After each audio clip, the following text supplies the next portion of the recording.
Geita moto. Naomba utambue uwepo wa wajumbe wa mkutano mkuu kutoka mkoa wa Iringa. Iringa oye! Iringa hoi hai! Nani kama Rais Samia? Naomba utambue uwepo wa wajumbe wa mkutano mkuu kutoka Kagera. Kagera mpo? Nani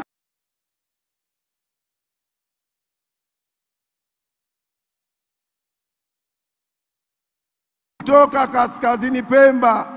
Kaskazini Pemba oye! Mpo? Mpo? Naomba utambue uwepo wa wajumbe kutoka mkoa wa Kaskazini Unguja. Kaskazini Unguja moto. Mko tayari? Nani kama Dr. Samia? Naomba utambue wajumbe wa mkutano mkuu toka Katavi. Katavi ng'ara Samia ng'ara. Ng'ara Samia ng'ara. Naomba utambue uwepo wa mkutano mkuu, wajumbe wa mkutano mkuu kutoka Kigoma. Hejuru CCM hejuru. Hejuru Samia hejuru. Imani heshimwe. CCM oye! Naomba utambue uwepo wa wajumbe wa mkutano mkuu kutoka Kilimanjaro. Watu wangu wa nguvu Kilimanjaro oye! Piga kelele za upendo kwa Rais Samia. Naomba utambue wajumbe kutoka mkoa wa Kusini Pemba. Kusini Pemba mpo? Dr. Samia mmemuona? Yuko imara? Naomba utambue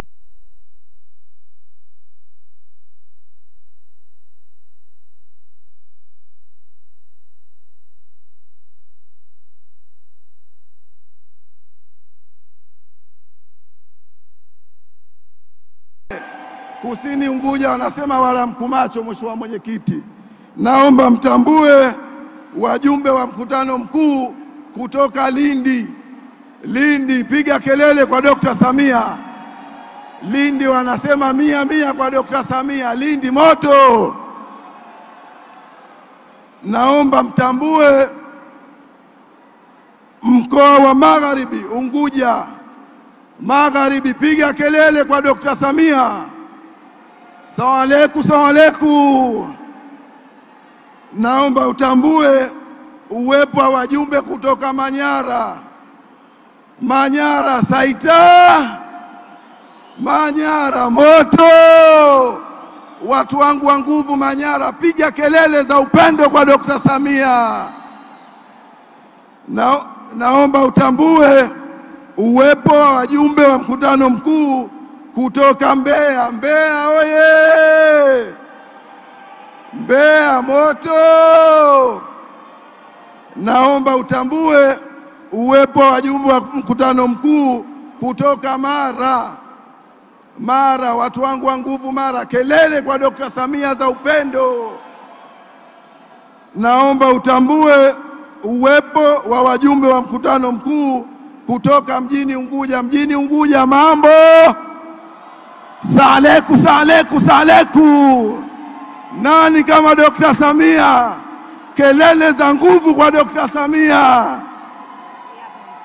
Naomba utambue uwepo wa wajumbe wa mkutano mkuu kutoka Morogoro au Sindinile. Morogoro moto.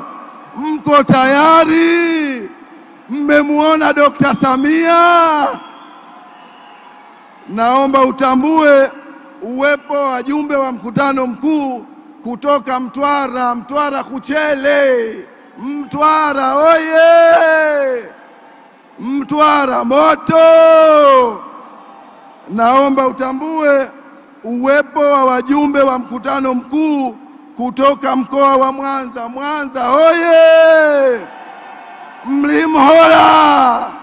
wabeja sana, wabeja sana. Kelele kwa Dr. Samia. Naomba utambue uwepo wa wajumbe wa mkutano mkuu kutoka Njombe. Njombe, watu wangu wa nguvu, kelele kwa Dr. Samia. Naomba utambue wajumbe wa mkutano mkuu Pwani. Pwani oye! Pwani hoi hai!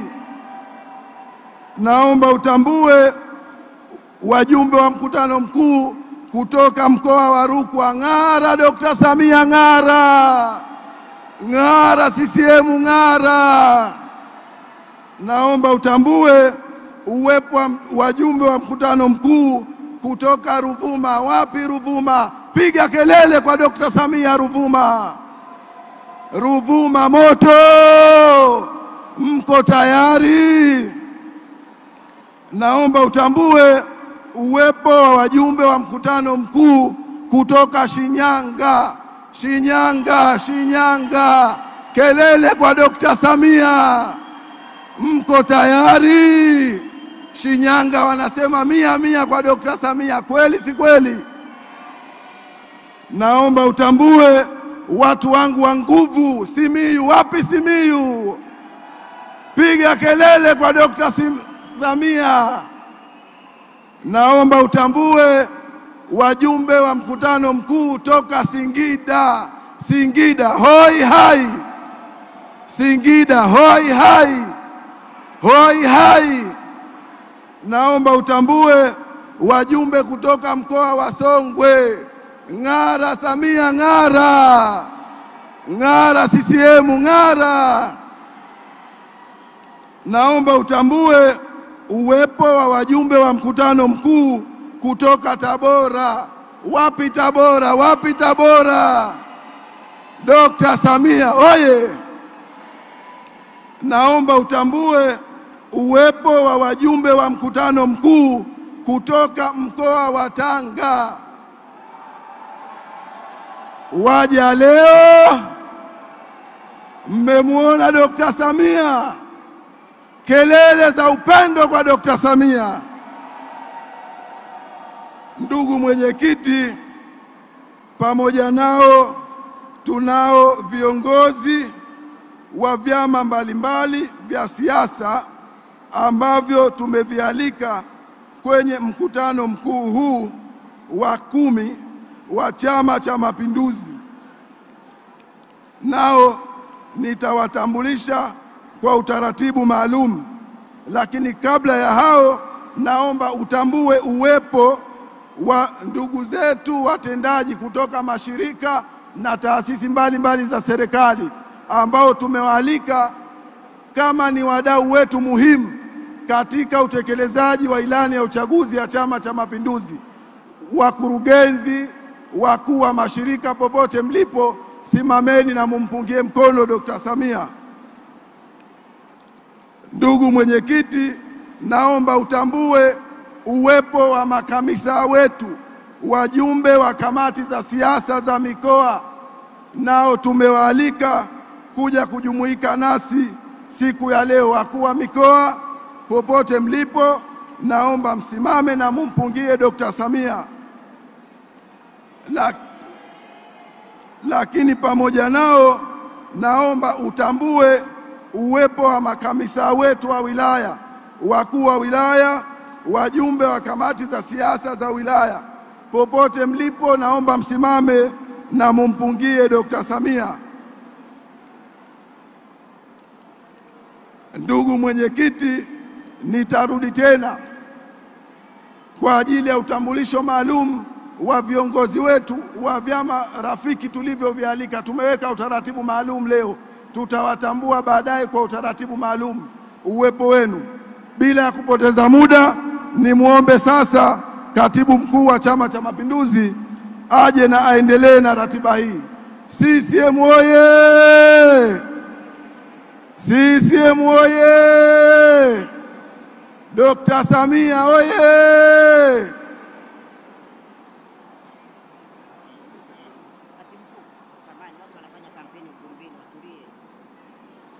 CCM oye! CCM hoye!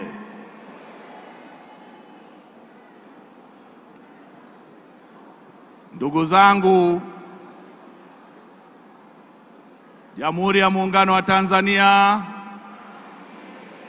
kazi ifanye nini? Ningeomba utulivu. CCM hoye!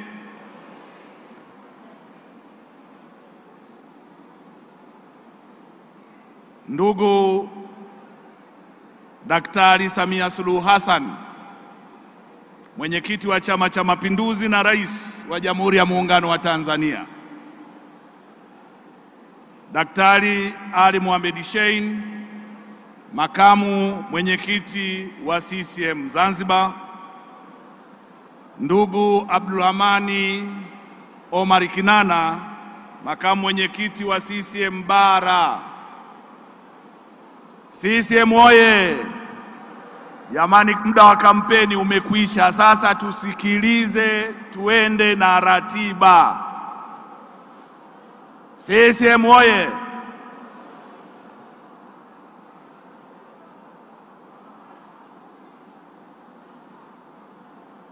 Ndugu viongozi wetu wastaafu mnaoshiriki nasi leo mkutano mkuu huu, waheshimiwa mabalozi wa nchi za nje, viongozi wa vyama rafiki na wageni waalikwa, wajumbe wote wa kamati kuu ya halmashauri kuu taifa, halmashauri kuu ya taifa na mkutano mkuu wa CCM taifa, Jamhuri ya Muungano wa Tanzania,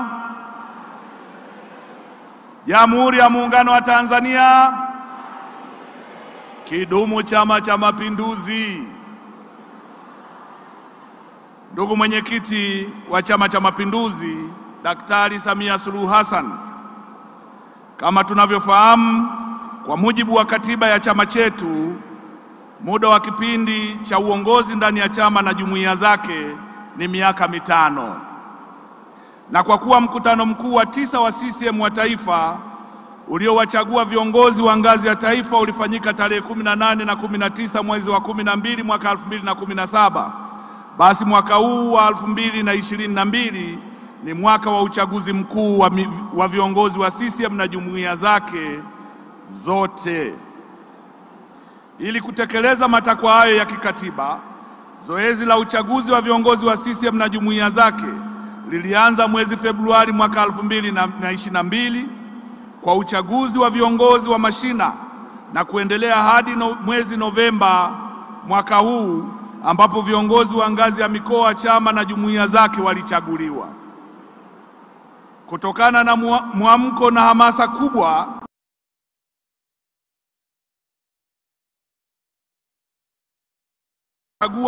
kuchaguliwa, idadi ya wanachama wa CCM waliojitokeza kuomba kuteuliwa kugombea nafasi ya uongozi katika ngazi ya shina hadi taifa ni kama ifuatavyo. Ngazi ya shina, jumla ya wana CCM 1,200,013,018 walijitokeza kuomba ridhaa ya chama chetu kugombea nafasi mbalimbali za uongozi ndani ya mashina yetu nchini. Kwa ngazi ya tawi, kwa matawi yote nchini, jumla ya wanachama 674,624 walijitokeza kuomba ridhaa ya chama chetu kugombea nafasi hizo. Ngazi ya kata na wadi kwa Zanzibar, jumla ya wana CCM 187,873 walijitokeza kuomba ridhaa hiyo. Ngazi ya wilaya, wana CCM 24,439 walijitokeza kuomba ridhaa hiyo. Ngazi ya mkoa, wana CCM 1,569 68 walijitokeza, na ngazi ya taifa wamejitokeza wana CCM 2,739 kuomba nafasi ya viti 40, 15 bara na 15 Zanzibar vya halmashauri kuu ya CCM taifa. Mkutano mkuu huu wa 10 wa CCM wa taifa sio tu unahitimisha zoezi hilo kwa kuwachagua viongozi wakuu wa CCM wa ngazi ya taifa, bali pia unaanzisha muhula mpya wa kipindi cha miaka mitano ijayo ya uongozi wa chama chetu, kwa maana ya kipindi cha mwaka 2022-2027. Ndugu mwenyekiti wa CCM na wajumbe wa mkutano mkuu, ibara ya 99 kifungu kidogo cha 3 ya katiba ya CCM ya mwaka 1977 toleo la 2022 inaeleza kwamba mkutano mkuu wa CCM wa taifa utafanya mikutano yake ya kawaida mara 3 katika kipindi cha miaka mitano. Mikutano miwili kati ya hiyo itakuwa ya uchaguzi na mmoja utakuwa wa kazi. Kalenda ya vikao vya chama itaonesha ni lini mikutano hiyo mitatu itafanyika. Lakini mkutano usiokuwa wa kawaida unaweza kufanyika wakati wowote ukiitishwa na mwenyekiti wa CCM au ukiombwa na theluthi 2 ya wajumbe wote wa halmashauri kuu ya CCM ya taifa. Kwa kuzingatia ibara hiyo ya katiba ya CCM, mkutano mkuu huu wa CCM taifa ni wa 4 kuitishwa ndani ya kipindi cha miaka mitano iliyopita, kwa maana ya 2017-2022. Mikutano hiyo iliitishwa na kufanyika tarehe 11 na 12 mwezi wa 7 mwaka 2017, tarehe 30 mwezi wa 4 mwaka 2021 na tarehe 1 mwezi wa 4 mwaka 2022, na kufuatiwa huu wa sasa, mkutano wetu wa kawaida wa kazi na wa kuhitimisha muhula wa miaka mitano iliyopita na kuanzisha muhula wa miaka mitano ijayo. Mkutano huu wa 10 wa CCM wa taifa, mbali na kutekeleza jukumu lake la kikatiba, pia unafanyika wakati ambapo chama chetu kimepitia katika mazingira yafuatayo.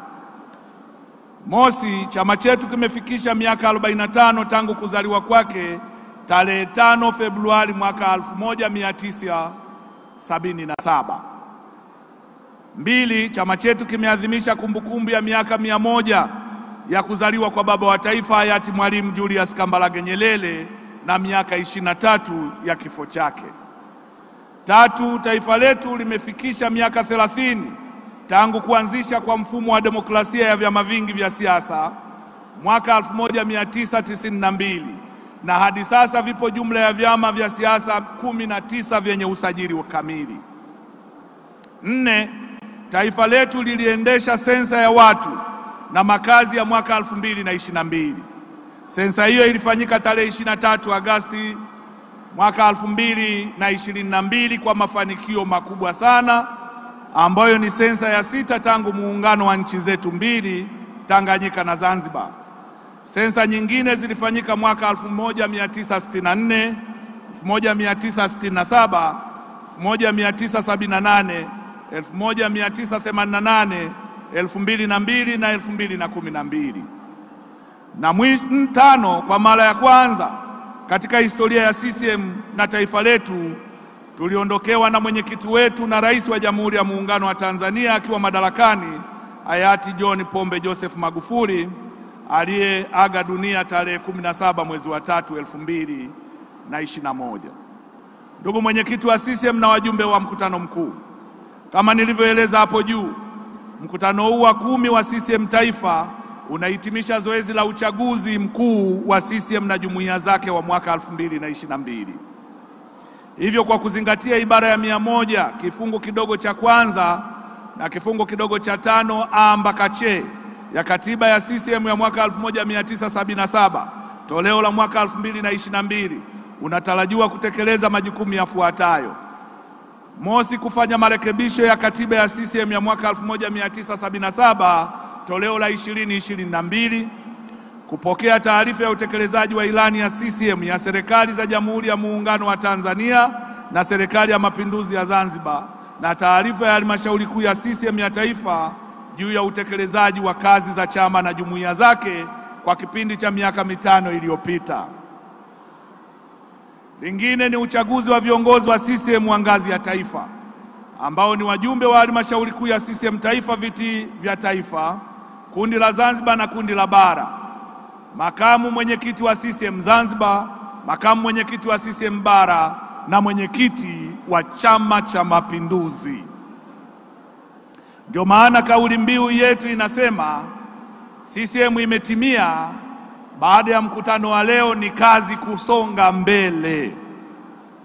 Kwa niaba ya kamati tendaji ya maandalizi ya mkutano mkuu huu iliyoongozwa na naibu katibu mkuu wa CCM Bara ndugu Christina Mndeme akiwa mwenyekiti na naibu katibu mkuu wa CCM Zanzibar Daktari Abdalla Juma Saadala Mabodi akiwa mwenyekiti mwenza, kwanza kabisa ninapenda kuwahakikishia wajumbe wote wa mkutano huu kwamba maandalizi yote muhimu ya kuwawezesha kutekeleza majukumu yao hayo kwa ufanisi yamekamilika, na matumaini yangu kuwa nanyi mtatimiza wajibu wenu kwa weledi na mafanikio makubwa.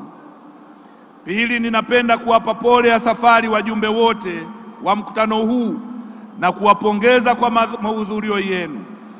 Kamati tendaji ya maandalizi ya mkutano huu pamoja na uongozi wa mkoa wa Dodoma tunawakaribisha sana jijini Dodoma na kuwaomba mjisikie mpo nyumbani na kwenye mikono salama.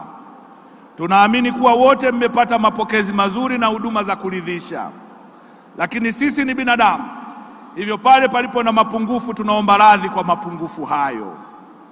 Aidha, kwa heshima na taadhima kubwa, ninachukua fursa hii kuwakaribisha kwenye mkutano mkuu wa 10 wa CCM Taifa wageni wetu wote waalikwa kutoka ndani na nje ya nchi, hususan viongozi wetu wastaafu wa kitaifa wa chama na serikali, waheshimiwa mabalozi wanaowakilisha nchi zao hapa Tanzania, viongozi wa vyama rafiki, wajumbe wa baraza la wadhamini wa CCM, msajili wa vyama vya siasa, viongozi mbalimbali wa vyama vya siasa, viongozi wa dini, wazee wetu mashuhuri, wakuu wa vyombo vya habari na taasisi za kitaaluma, wasanii na wote ambao kwa sababu ya muda sitaweza kuwataja. Lakini kama ilivyoainishwa katika ratiba ya mkutano huu, muda utakapowadia, baadhi yao watapata fursa ya kutambulishwa rasmi.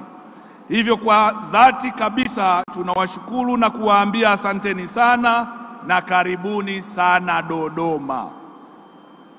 Ndugu mwenyekiti na wajumbe wa mkutano mkuu, kwa kumalizia maelezo yangu haya na kabla ya kukukaribisha ili kutufungulia rasmi mkutano huu, sasa ninapenda kuelezea juu ya mahudhurio ya wajumbe wa mkutano mkuu wa 10 wa CCM Taifa kama ifuatavyo. Mosi, kwa mujibu wa ibara ya 99 kifungu kidogo cha kwanza A mpaka Z ya katiba ya CCM ya mwaka 1977 toleo la 2022, idadi ya wajumbe wote wa mkutano huu ni 1934.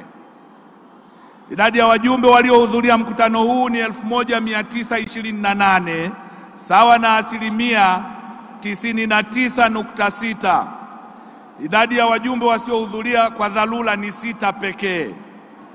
Kwa kuzingatia ibara ya 126 ya katiba ya CCM ya mwaka 1977 toleo la 2022, akidi ya mkutano huu imetimia zaidi ya nusu. Hivyo ndugu mwenyekiti wa CCM na Rais wa Jamhuri ya Muungano wa Tanzania Daktari Samia Suluhu Hassan, kwa heshima na taadhima, sasa ninakukaribisha rasmi ili utufungulie mkutano mkuu wa 10 wa CCM Taifa. Ndugu mwenyekiti wa CCM, karibu sana. Kidumu Chama cha Mapinduzi!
CCM oye! Anaomba tukae. Wajumbe wa mkutano mkuu CCM oye! Naomba utulivu wa kutosha. Mmeomba kura jana kucha, leo naomba utulivu sasa hivi wa kutosha. Makatibu wa mikoa, naomba mdhibiti watu wenu. Vijana wetu wa CCM mnaotoa huduma huko, anayesimama bila sababu naomba mumtoe nje. Tunaomba utulivu wa kutosha. CCM oye! Mheshimiwa Dr. Ali Mohamed Shein, makamu mwenyekiti mstaafu wa Chama cha Mapinduzi Zanzibar na rais wa awamu ya 7 wa Zanzibar.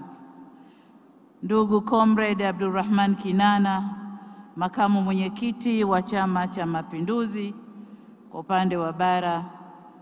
Comrade Philip Isdori Mpango, makamu wa rais wa Jamhuri ya Muungano wa Tanzania. Comrade Dr. Hussein Ali Mwinyi, rais wa Zanzibar na mjumbe wa kamati kuu ya Chama cha Mapinduzi. Wazee wetu wastaafu wa serikali zote mbili, serikali ya Jamhuri ya Muungano wa Tanzania na serikali ya Mapinduzi Zanzibar, na wazee wetu wastaafu wa Chama cha Mapinduzi katika nyadhifa zenu mbalimbali. Ndugu zetu wakuu wa mikoa ambao ni makamisa wa mikoa wa chama hiki, wakuu wa wilaya, watendaji wa taasisi mbalimbali, wazee wetu wa Chama cha Mapinduzi na wadhamini wa Chama cha Mapinduzi, ndugu Daniel Godfrey Chongolo, katibu mkuu wa Chama cha Mapinduzi, wenza wa viongozi waliostaafu na viongozi walioko madarakani, wageni wetu mnaowakilisha nchi na vyama rafiki, wajumbe wa mkutano mkuu, viongozi wetu wa dini mliopo nasi, viongozi wa vyama vya siasa mlioalikwa mliopo nasi hapa, wageni waalikwa, mabibi na mabwana. CCM oye! Jamhuri ya Muungano wa Tanzania. Ndugu zangu, awali ya yote nianze kwa kumshukuru Mola wetu mtukufu kwa kutujalia neema ya amani na utulivu na afya, tukaweza kukutana kwa jambo letu hili hapa leo. Nitumie pia fursa hii kwa dhati kabisa kuwashukuru sana wageni wetu waalikwa kutoka ndani na nje ya Tanzania kwa kukubali mwaliko wetu wa kuja kutunga mkono pamoja nasi hapa. Na kwa kipekee nataka nitambue uwepo wa wawakilishi wa vyama rafiki. Tuna ujumbe kutoka Frelimo Msumbiji, naomba wasimame tuwaone. Frelimo, would you please stand up? Tuna ujumbe kutoka ZANU-PF Zimbabwe. ZANU-PF Zimbabwe. Tuna ujumbe wa NRM Uganda. CPV Vietnam. CPC China. RPF Rwanda. CPC Cuba.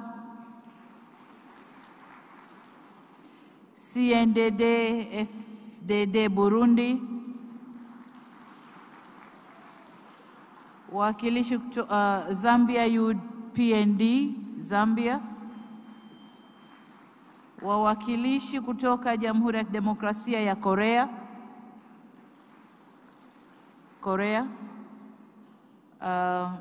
Pamoja na mabalozi wote wanaowakilisha nchi zao hapa. Najua tuna mwakilishi kutoka ubalozi wa Marekani, USA, UK, Uingereza, Kenya, Angola, Kuna mabalozi wengi wa nchi za Kiafrika ambao wako hapa wamewakilisha nchi zao. Wajumbe wa mkutano mkuu, kwa hakika au wageni wetu, kwa hakika ujio wenu kwetu sio tu unathibitisha dhamira yenu ya dhati ya kuendeleza urafiki na udugu uliopo baina yetu na vyama vya nchi zenu, bali pia ni kielelezo thabiti cha umoja na mshikamano miongoni mwa wananchi na viongozi wa mataifa yetu. Kwa niaba ya viongozi wenzangu wa Chama cha Mapinduzi, wanachama na wananchi wote wa Tanzania, tunawashukuru sana kwa kushiriki kwenu na tunaahidi kuendeleza ushirikiano, udugu na umoja wetu huu. Vile vile napenda pia kuwashukuru na kuwapongeza sana wenyeji wetu wa mkoa wa Dodoma pamoja na Secretariat ya Halmashauri Kuu ya Chama cha Mapinduzi chini ya uongozi wa Katibu Mkuu ndugu Daniel Godfrey Chongolo kwa maandalizi mazuri sana ya mkutano wetu. Secretariat oye! Dodoma oye! Ni matarajio yangu kwa wajumbe wote pamoja na wageni wetu waalikwa mmepokelewa vizuri. Aidha, napenda kuungana na Katibu Mkuu wa CCM kuomba radhi iwapo kuna mjumbe au mwalikwa yoyote amepata shida ama usumbufu wa aina yoyote baada ya kufika hapa Dodoma. Ninaamini shida na usumbufu huo umejitokeza kwa bahati mbaya na wala si vingine vyovyote. Na kwa mara nyingine tena, nami niwakaribishe wajumbe pamoja na wageni wetu wote katika mkutano huu. Karibuni sana.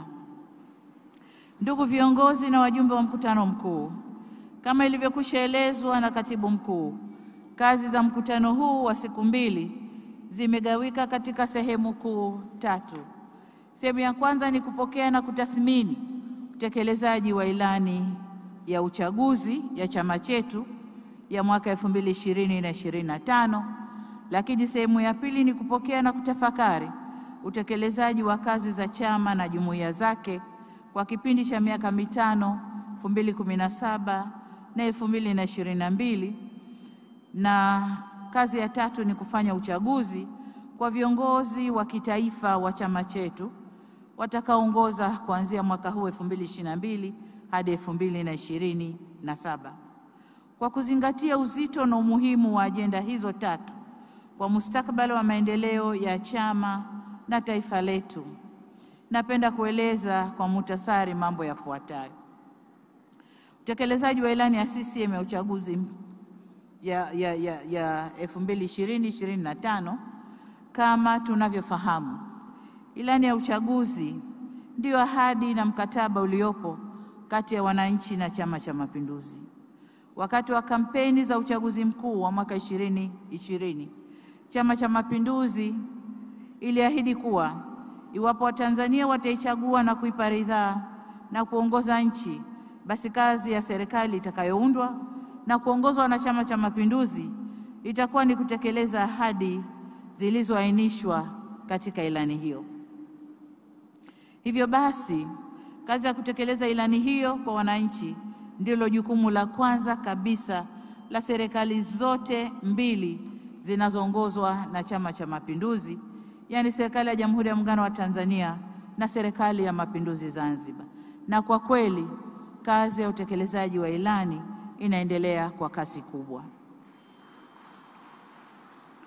Hapa ningependa kukumbusha kuwa kipindi cha utekelezaji wa ilani ya uchaguzi ni miaka mitano. Kwa kipindi hiki ni 2020 hadi 2025.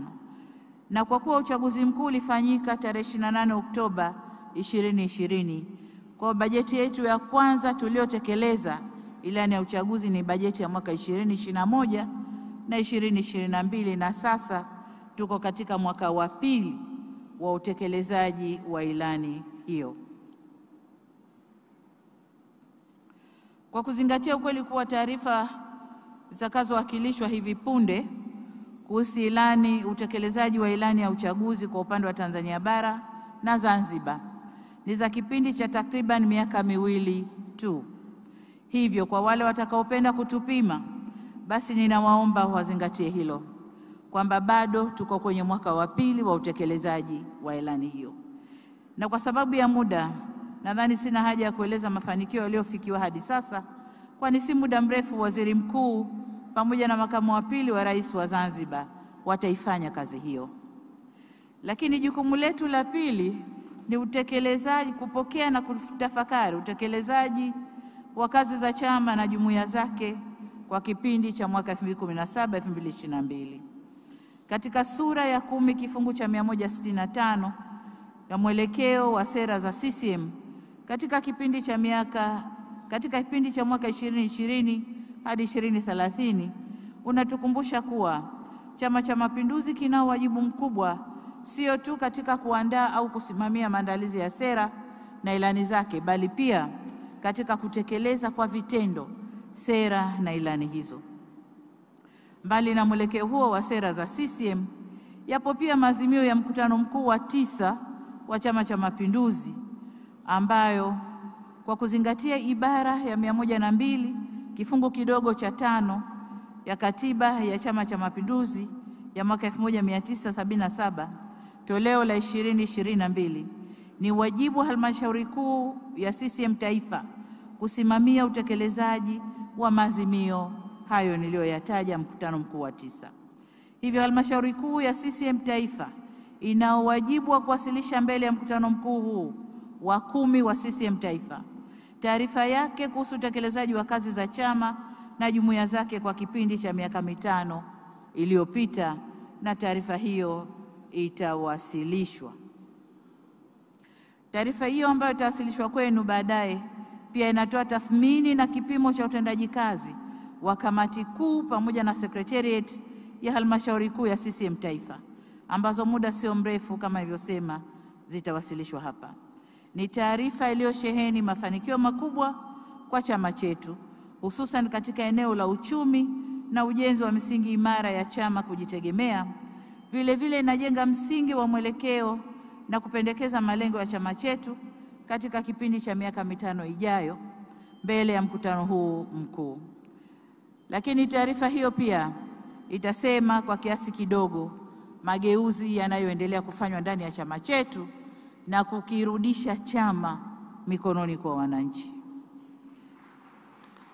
Ni matarajio yangu kuwa wakati utakapofika, kila mmoja wetu na hususan wajumbe wote wa mkutano mkuu tutayazingatia kwa makini mapendekezo hayo na kuyapitisha kwa faida na maendeleo ya chama chetu na Watanzania kwa ujumla. Jukumu letu la 3 ni uchaguzi wa viongozi wa chama wa ngazi ya taifa. Nilipokuwa nahutubia mkutano mkuu wa Umoja wa Wanawake wa Chama cha Mapinduzi, nilitumia msemo muoshwa huoshwa.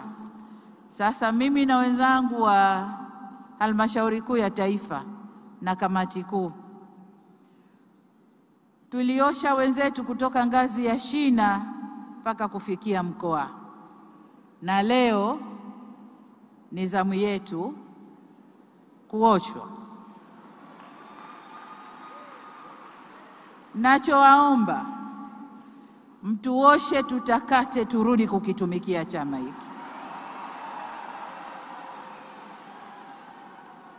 Lakini kama tunavyofahamu, chama chetu ni taasisi ya kidemokrasia ambayo chimbuko la uongozi wake ni wananchi wenyewe, wanachama wa CCM na wapenzi. Hivyo uchaguzi tutakaofanya hapa ni kielelezo muhimu sio tu cha ukomavu wa demokrasia ndani ya chama chetu, bali pia haki, usawa, amani na maendeleo, mambo ambayo ndio nguzo za itikadi na siasa zetu. Lakini wakati naeleza haya, lazima niseme kuwa katika chaguzi zilizokwisha kufanywa katika ngazi za jumuiya na chama, mashina, matawi, kata, wadi na majimbo kwa Zanzibar, wilaya, mikoa na leo taifa, katika ngazi zilizopita kulitokeza malalamiko mbalimbali yaliyotokana na uvunjwaji wa kanuni za uchaguzi, yakiwemo viongozi wakubwa kuingilia michakato ya ngazi hizo. malalamiko hayo yalifanyiwa kazi kwa uzito unaostahili, na kwamba katika baadhi ya maeneo chama kilifuta na kurudia chaguzi. Katika baadhi ya maeneo walifutwa wagombea waliokiuka kanuni, na katika baadhi ya maeneo tulikwenda hadi kuondosha watumishi chaguzi.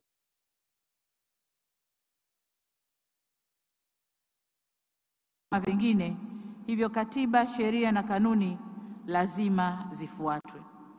Kwa wote walioshiriki katika chaguzi hizo, iwe wamechaguliwa au kura hazikutosha, watambue kwamba wao bado ni wanachama wa Chama cha Mapinduzi. Lakini kwa kipekee kabisa nitumie jukwaa hili kuwashukuru kwa dhati sana wale wote waliokitumikia chama kwa miaka mitano iliyopita na kwa bahati mbaya hawakuendelea mitano inayokuja.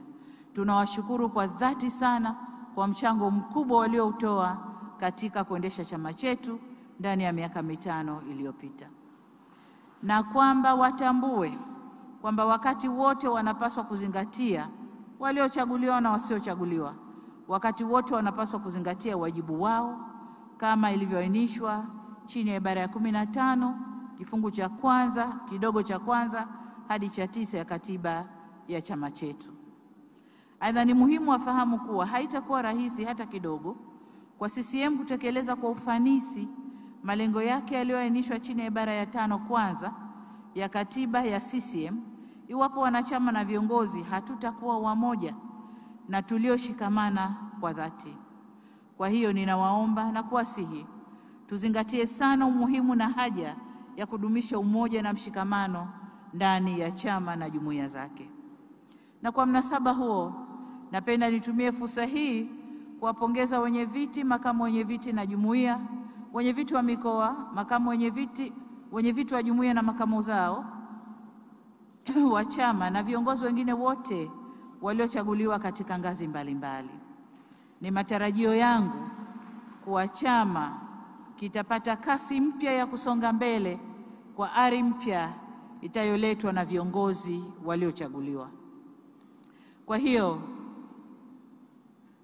leo hapa, kwa umuhimu wa uchaguzi wetu, yaani umuhimu wa uchaguzi wetu wa leo hapa hautokani tu na dhamira ya ujenzi wa CCM imara yenye kuzingatia na kuamini katika haki, usawa, amani na maendeleo ya taifa letu, bali muhimu zaidi, uchaguzi huu ni nyenzo ya kuimarisha umoja, mshikamano na nguvu zetu kama chama cha siasa kilicho makini na chenye kuaminiwa na umma ili kiendelee kupewa dhamana ya kuongoza taifa letu. Hivyo nisisitize kuwa ni wajibu wa kila mwanachama aliyeteuliwa na chama kugombea nafasi aliyoomba kutambua kwamba lengo la uchaguzi uliokwisha kufanyika na utakaofanyika hapa leo sio kutafuta ushindi wa mtu mmoja mmoja, bali ni mkakati wa kujiimarisha na kujipanga kwa ajili ya kutafuta ushindi wa chama chetu katika chaguzi zijazo. Tuna uchaguzi wa serikali za mitaa mwaka 2024 na uchaguzi mkuu wa mwaka 2025. Kwa hivyo wote walioteuliwa kugombea nafasi walizoomba ni washindi, kwa sababu chama kimewaamini kuwa yoyote ambaye angechaguliwa huko nyuma na leo ni mwanachama thabiti, ni mwanachama ambaye anaweza kuongeza nguvu yake katika kukijenga chama, na wote wanaweza. Ila kwa sababu ya uchache wa nafasi ni vigumu wote kuchaguliwa. Katika kulijua hilo na ili kupanua wigo na ushiriki wa wanachama katika kufanikisha jukumu lililo mbele yetu la kutafuta ushindi wa Chama cha Mapinduzi kwa mwaka 2024 na 2025, Halmashauri Kuu ya CCM Taifa imeamua kuwasilisha mbele ya mkutano mkuu huu mapendekezo ya marekebisho ya katiba ya CCM ili kuongeza nafasi za wajumbe wa Halmashauri Kuu ya CCM Taifa kutoka viti 15 kwa Tanzania bara na viti 15 kwa Zanzibar na kuwa viti 20 kwa Tanzania bara na viti 20 kwa Zanzibar. Aidha, kuongeza idadi ya wajumbe wa halmashauri kuu ya CCM Taifa wanaopatikana chini ya ibara ya 102 kifungu kidogo cha 12E ya katiba ya CCM ya mwaka 1977 toleo la 2022 kutoka wateuliwa 7 hadi 10. Ni matarajio yangu kuwa wajumbe wote wa mkutano mkuu huu wa 10 wa Chama cha Mapinduzi mtatambua dhamira njema ya halmashauri kuu ya CCM Taifa kuhusu mapendekezo hayo na mtayapitisha ili kuzidi kukipa chama sura mpya kwa utekelezaji bora wa mipango yake. Ndugu viongozi na wajumbe wa mkutano mkuu, baada ya maelezo haya, kwa heshima kubwa sasa napenda kutamka kwamba mkutano mkuu wa 10 wa Chama cha Mapinduzi Taifa sasa umefunguliwa rasmi.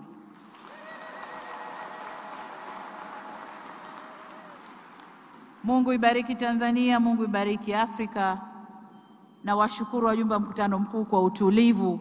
Kidumu Chama cha Mapinduzi! CCM oye! Aya, tuendelee na ratiba zetu.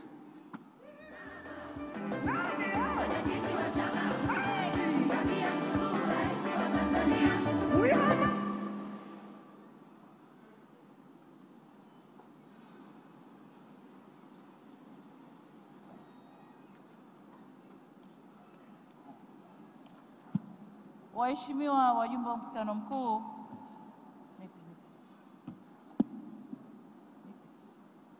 kama tulivyotambulishwa kwamba kuna wageni wametoka mbali kuja kutuunga mkono, na kwa maana hiyo ningependa kuwakaribisha wachache watumie dakika chache sana kutoa salamu za vyama vyao katika mkutano mkuu wetu huu. Na tuanze na chama cha Frelimo.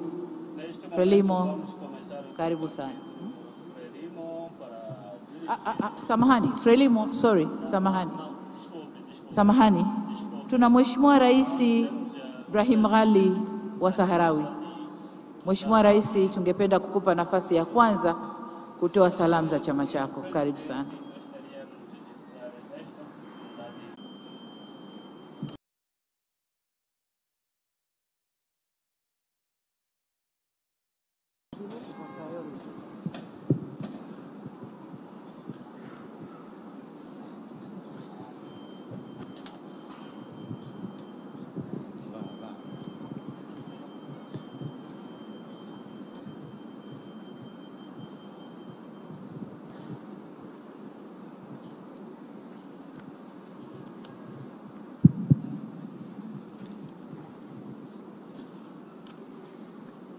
السلام عليكم ورحمة الله. وعليكم السلام ورحمة الله. بسم الله الرحمن الرحيم. السيدات والسادة أعضاء المؤتمر، إنه لشرف عظيم وكبير لي شخصياً ولقيادة ومناضلي جبهة البوليساريو ولشعب وحكومة الجمهورية الصحراوية أن نحضر معكم اليوم في هذا المؤتمر. وأود باسمهم جميعاً أن أتقدم بتحية حارة إلى حزب الثورة التنزاني Chama Mapinduzi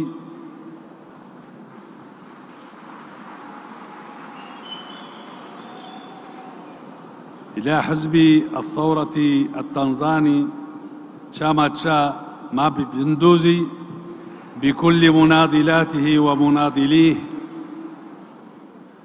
بقيادة فخامة السيدة سامية صلوح رئيسة جمهورية تنزانيا.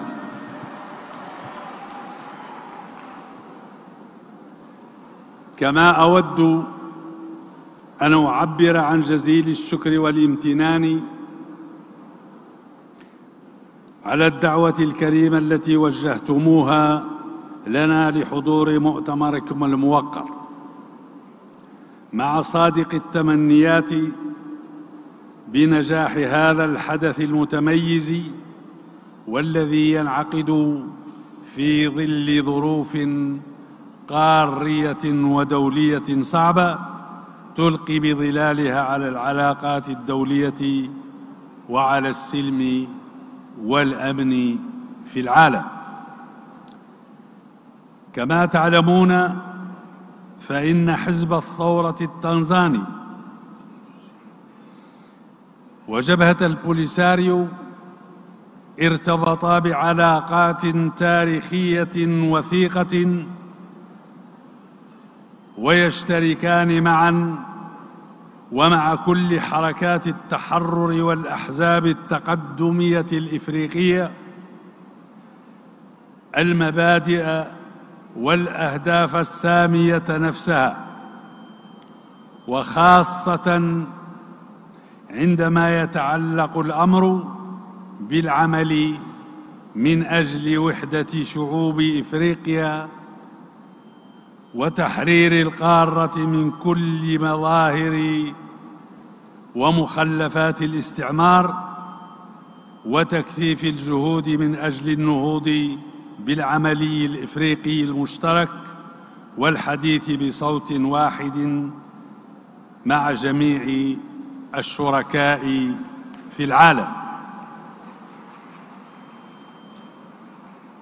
الرفيقات والرفاق، كل إفريقيا من شمالها إلى جنوبها ومن شرقها إلى غربها مدينة لشعب تنزانيا ولحزب الثورة التنزاني نتيجة ما قدماه من مجهودات جبارة مادية وسياسية ودبلوماسية بهدف تحرير القارة من الأبارتهايد والاستعمار. لقد كانت تنزانيا بقيادة الزعيم الإفريقي المقدر والمحترم المعلم جوليوس نيريري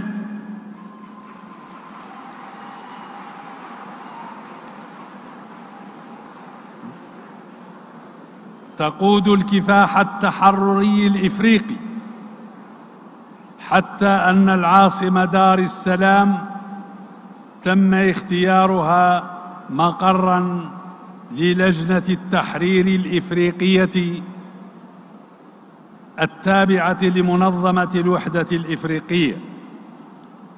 إننا نتحدث عن شخصية إفريقية فذة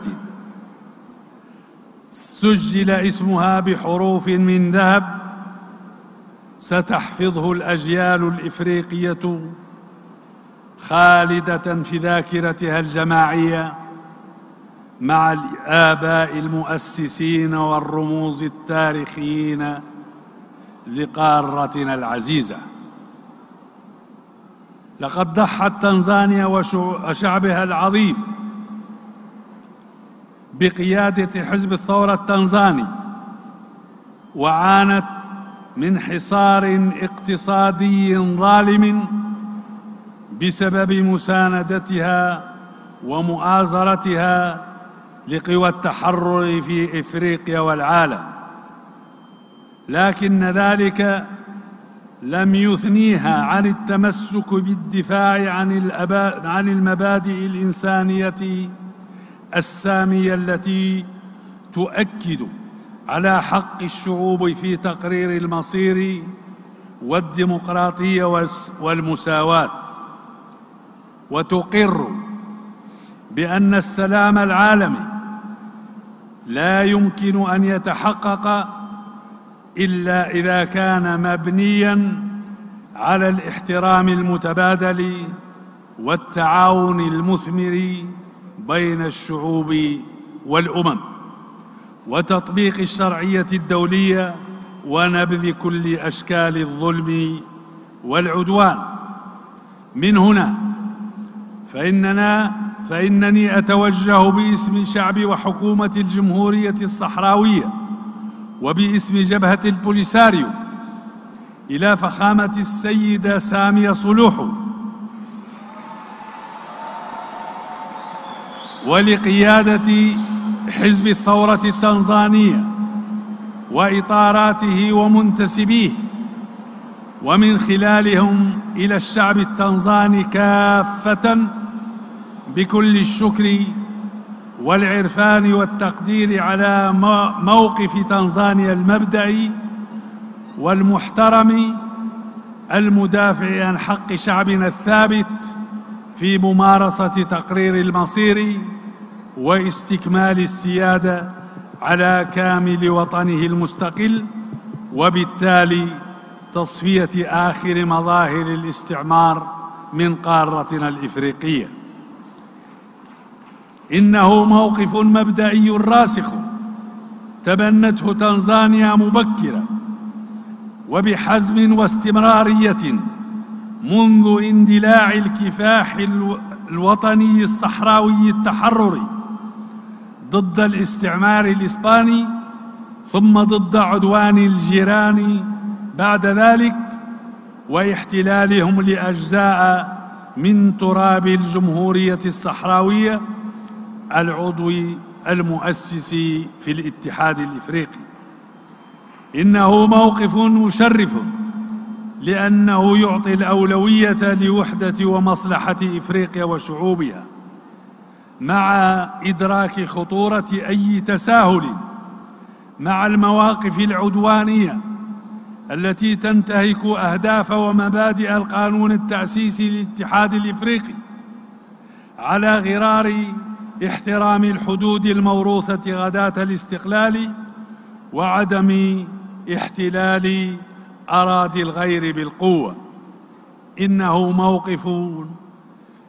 موقف ينطلق من قناعة راسخة بأن مثل ذلك التساهل عمل غير مسؤول، بل جريمة في حق إفريقيا، كونه يؤسس لتقويض الأسس التي قام عليها الاتحاد، ومن ثم السعي لتدمير هذا الصرح القاري من الداخل في استخفاف واحتقار تجاه شعوب القارة وتضحياتها الجسام التي شاركت فيها تنزانيا وقادتها في كثير المراحل عبر سنين طويلة بقيادة حزب الثورة التنزاني.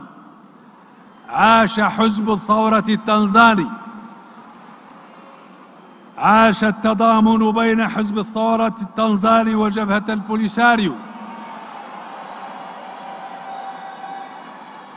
عاش التضامن بين جمهورية تنزانيا الاتحادية والجمهورية الصحراوية.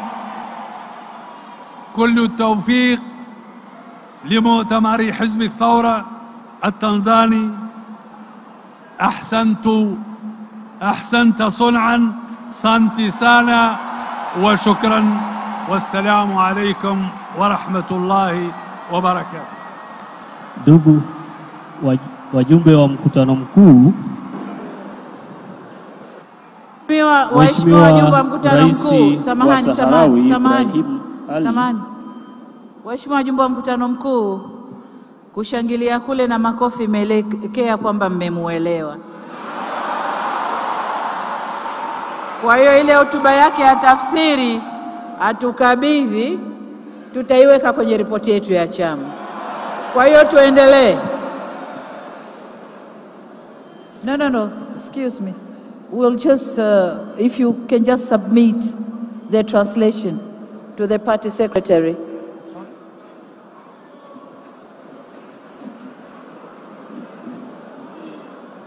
CCM oye! And to the representative of the fraternal parties, would you please use 3 minutes to represent your greetings to CCM. May I call upon China CCP China. CPC China. 3 minutes, please.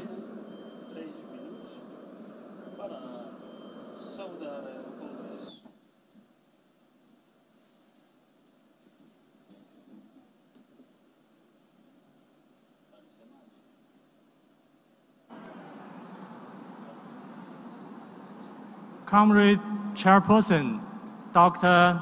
Samia Suluhu Hassan.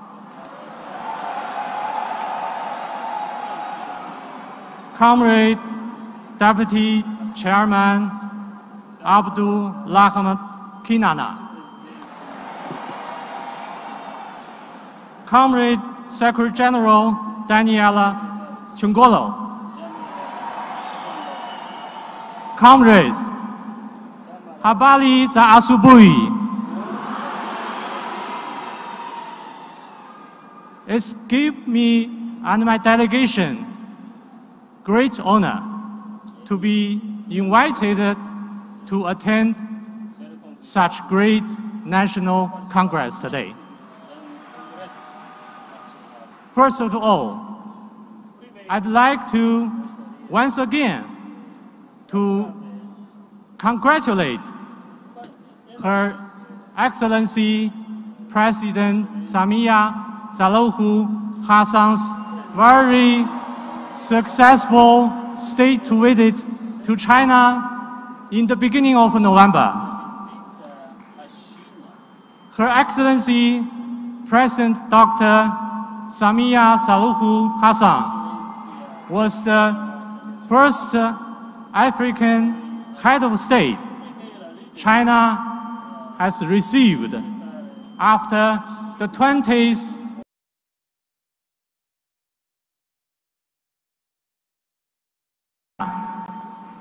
So today, as a representative of CPC, Communist Party of China, I'd like to convey a message of congratulations as follows. National Executive Committee of the Chama Pinduzi, on the occasion of the 10th National Congress of the Chama Pinduzi, the Central Committee of the Communist Party of China wishes to extend to you our warm congratulations. We believe the complete success of the Congress will usher in a new and a greater development in the course of the Chama Pinduzi and Tanzania as a whole. The Communist Party of China values its traditional friendship with the Chama Pinduzi. We stand ready to work with your party to follow the guidance of the important consensus reached between our top leaders as we continue our high-quality interactions and advance the exchanges and mutual learning of the governance experience. By doing so, we will better steer the course of China-Tanzania comprehensive strategic cooperative partnership and contribute our share to the building of a China-Africa community with a shared future in the new era. Please accept the assurances of our highest consideration. Central Committee, Communist Party of China. Finally, I wish a complete success of the National Congress. Viva CCM! Viva CPC! Viva the friendship of China and Tanzania! Thank you.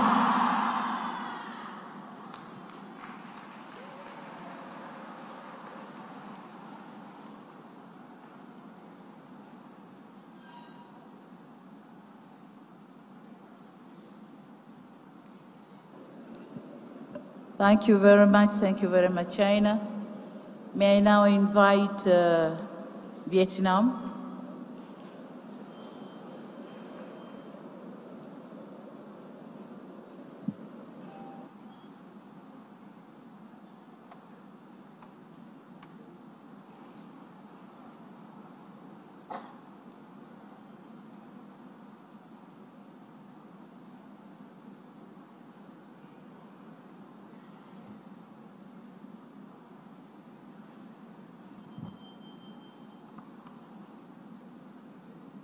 HABARI za Asubui. Madam Chairperson of the party, President of the United Republic of Tanzania, Her Excellency Samia Suluhu Hassan. Distinguished delegates, ladies and gentlemen. It is a great pleasure for the delegation of Communist Party of Vietnam to attend the 10th National Congress meeting of Chamacha Mapinduzi. We would like to extend our warmest greeting and congratulations to the meeting. On this occasion, we would like to extend our greetings to delegates representing international political parties. We are proud of traditional relationship and solidarity between Vietnam and Tanzania. This was founded by the first president of Tanzania, Julius Nyerere, and President Ho Chi Minh of Vietnam. The well-known quotation of President Julius Nyerere, "No nation has the right to make decisions for another nation, no people for another people," has strongly encouraged the struggle for independence and freedom of Vietnam. President Ho Chi Minh and General Võ Nguyên Giáp, the national heroes of Vietnam, have also inspired the struggle for independence and freedom in Tanzania and Africa. We are delighted with the development of the relationship between the Communist Party of Vietnam and CCM, which has facilitated the promotion of our bilateral cooperation in trade, agriculture, and telecom, enhancing the understanding and friendship between our peoples. Distinguished delegates, the renewal of Vietnam, led by the Communist Party of Vietnam, over the past 35 years has gained great and outstanding achievement. Vietnam's GDP in 2022 is over 400 billion US dollar and is one of the 40 largest economies. GDP per capita has increased 40 times from 100 to 4,000 US dollar. Vietnam aims to become a developed, high-income, socialist-oriented country by 2045. On foreign policy, the Communist Party and State of Vietnam will continue our policy of independence, peace, cooperation, and development, openness, proactive integration, being a friend, a reliable partner, and a responsible member of the international community. As a sincere friend and reliable partner of Tanzania, Vietnam is willing to share our experience and will go with you. As an African saying, if you want to go far, go together. Vietnam encouraged our businesses to expand their trade and investment with Tanzania, especially in the development of important infrastructure such as telecom and digital infrastructure and digital transformation. On this occasion, once again, we would like to express our sincere thanks for the solidarity and support of all political parties, especially the CCM and the people of Tanzania, to Vietnam for independence and freedom in the past and for the development nowadays. Vietnam is delighted that Tanzania, under the leadership of CCM, is becoming more stable, economically developed, and Tanzania's international position and role are continuously enhanced. We reaffirm our desire to further strengthen the traditional solidarity, friendship, and cooperation between the Communist Party of Vietnam and CCM. This is an important political foundation for the development of our relationship in all fields in coming time. Distinguished delegates, ladies and gentlemen, the day after tomorrow, the 9th of December, will be your Uhuru Day. We wish the people of Tanzania a happy Independence Day. We wish all of you, distinguished delegates, ladies and gentlemen, good health and success. We wish the 10th National Congress meeting of the CCM a great success. Thank you very much. Asante sana. Viva CCM. Viva CPV. Viva Tanzania. Viva Vietnam. Thank you. Tunakushukuru Vietnam. Thank you so much. Our greetings. Tunawashukuru Vietnam. Waheshimiwa wajumbe, tuna ujumbe kutoka MPLA Angola. Would you please stand up? We see you, MPLA Angola. MPLA Angola. No, we just want to recognize your presence. Excuse me. We just want to recognize your presence. But we also have Prosperity Party of Ethiopia. Thank you very much. Thank you for being with us. So, may I now call Frelimo.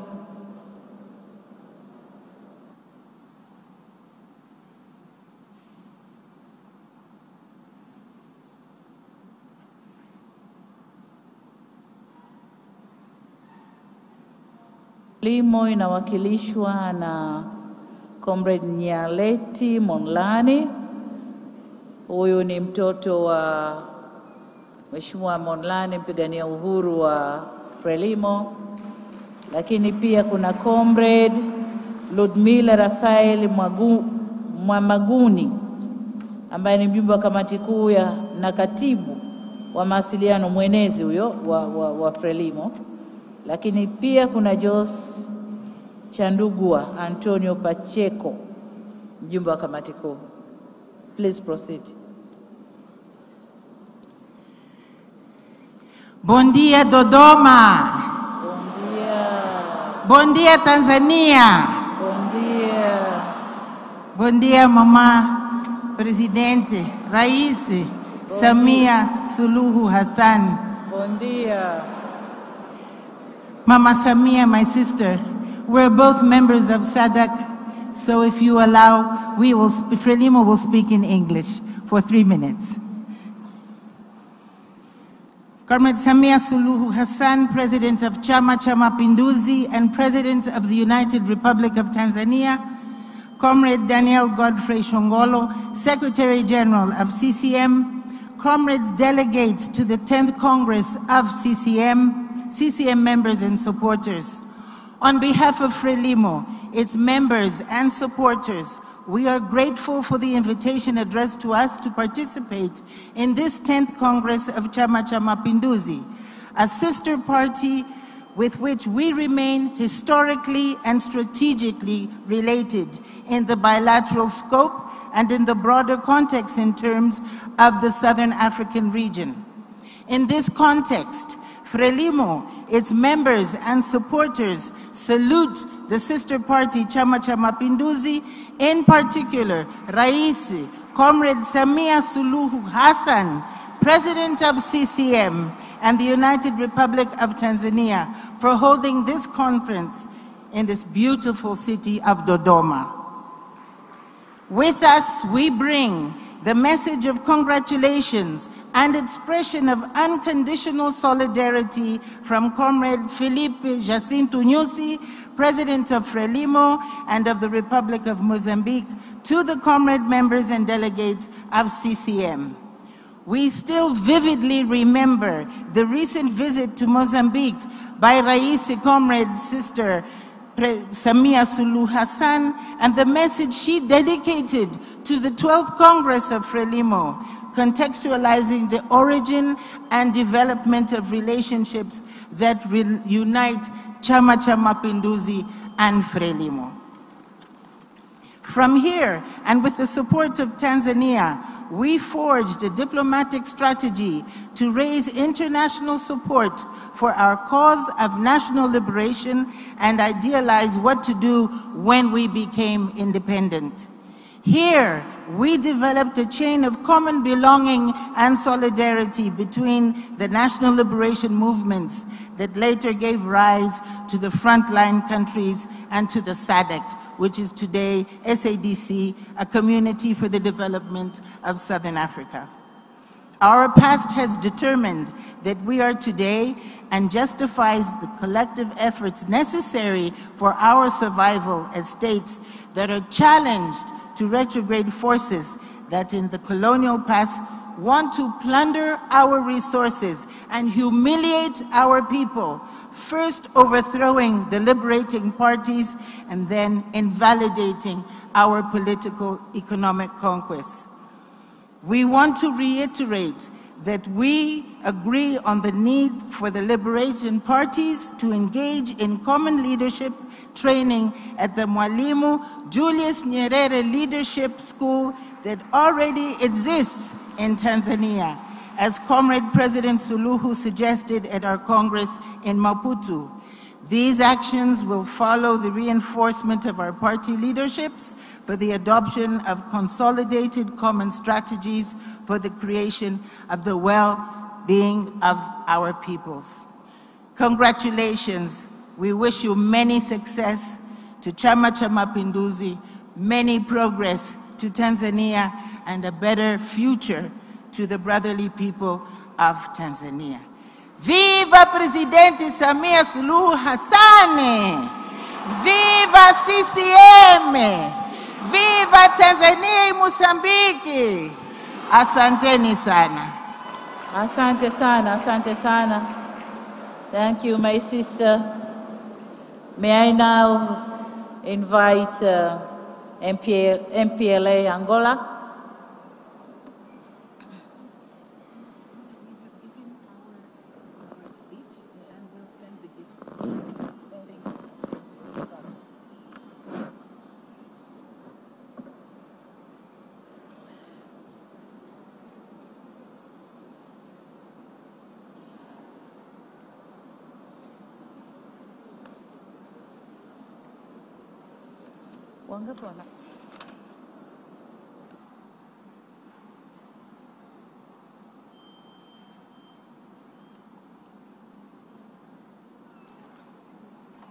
Camarada Samia Suluhu Hassan, presidente do partido Chama Mapinduzi, camaradas membros do presídio do 10º Congresso do Chama Mapinduzi, ilustres delegados, estimados convidados.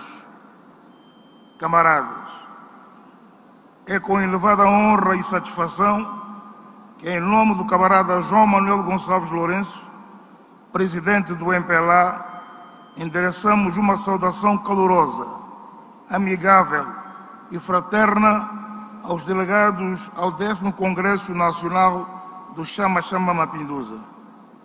Aproveitamos esta ocasião para expressar os nossos sinceros agradecimentos pelo amável convite endereçado à direção do MPLA para participar do presente Congresso, evento que se reveste de grande significado político e histórico para o vosso partido e para os tanzanianos.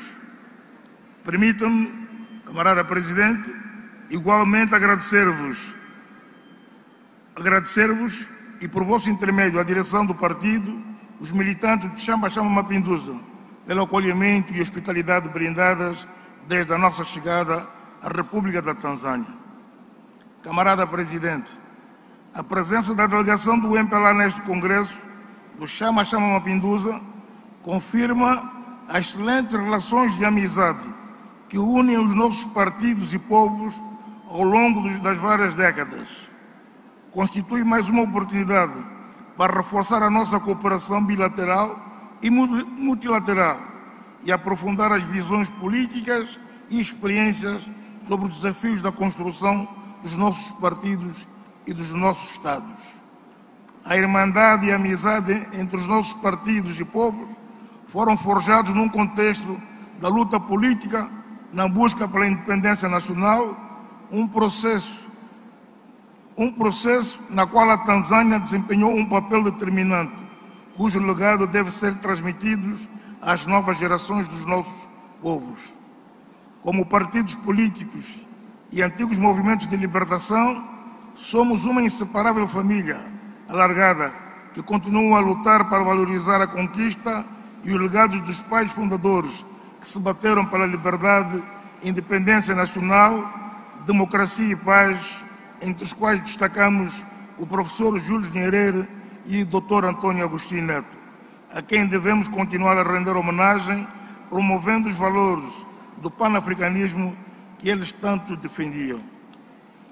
Camarada Presidente, estimados delegados, aproveitamos esta oportunidade para manifestar a sempre e a pronta disponibilidade do MPLA em continuar a trabalhar com vista ao reforço e ao aprofundamento das relações de amizade, de solidariedade e de cooperação existente entre os nossos partidos, países e povos.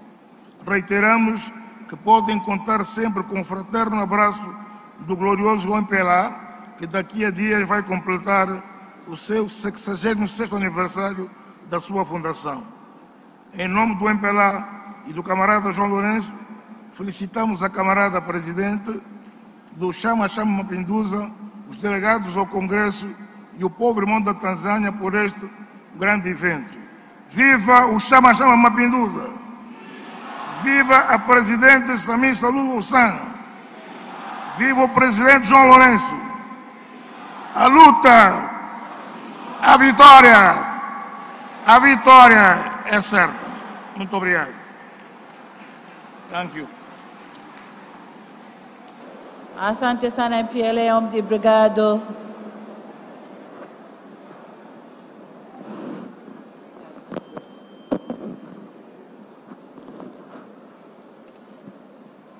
Waheshimiwa wajumbe, tunamwita atakayetuambia kwa ufupi kimesemwa nini. Za Kiingereza hatutazitafsiri kwa sababu wote mlioko hapa mnaelewa. Lakini hichi ambacho hatuelewi wote, kwa hiyo kijana wetu aje atuambie kwa ufupi kitu gani kimezungumzwa.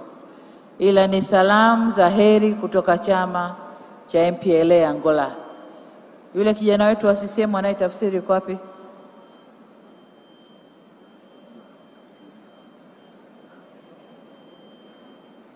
Basi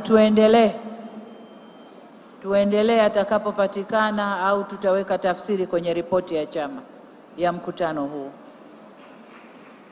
May I now give a floor to ZANU-PF Zimbabwe, Comrade Mumbengengwi, ZANU-PF.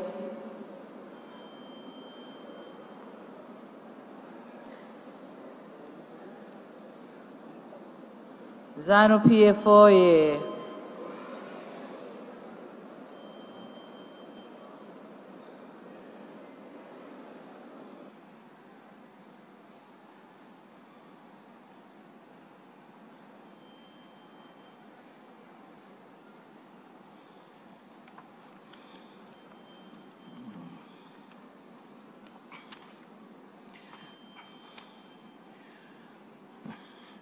Your Excellency, Dr. Samia Suluhu Hassan, mwenyekiti wa Chama cha Mapinduzi, and President of the United Republic of Tanzania, senior leadership of Chama cha Mapinduzi, distinguished delegates, comrades, and friends,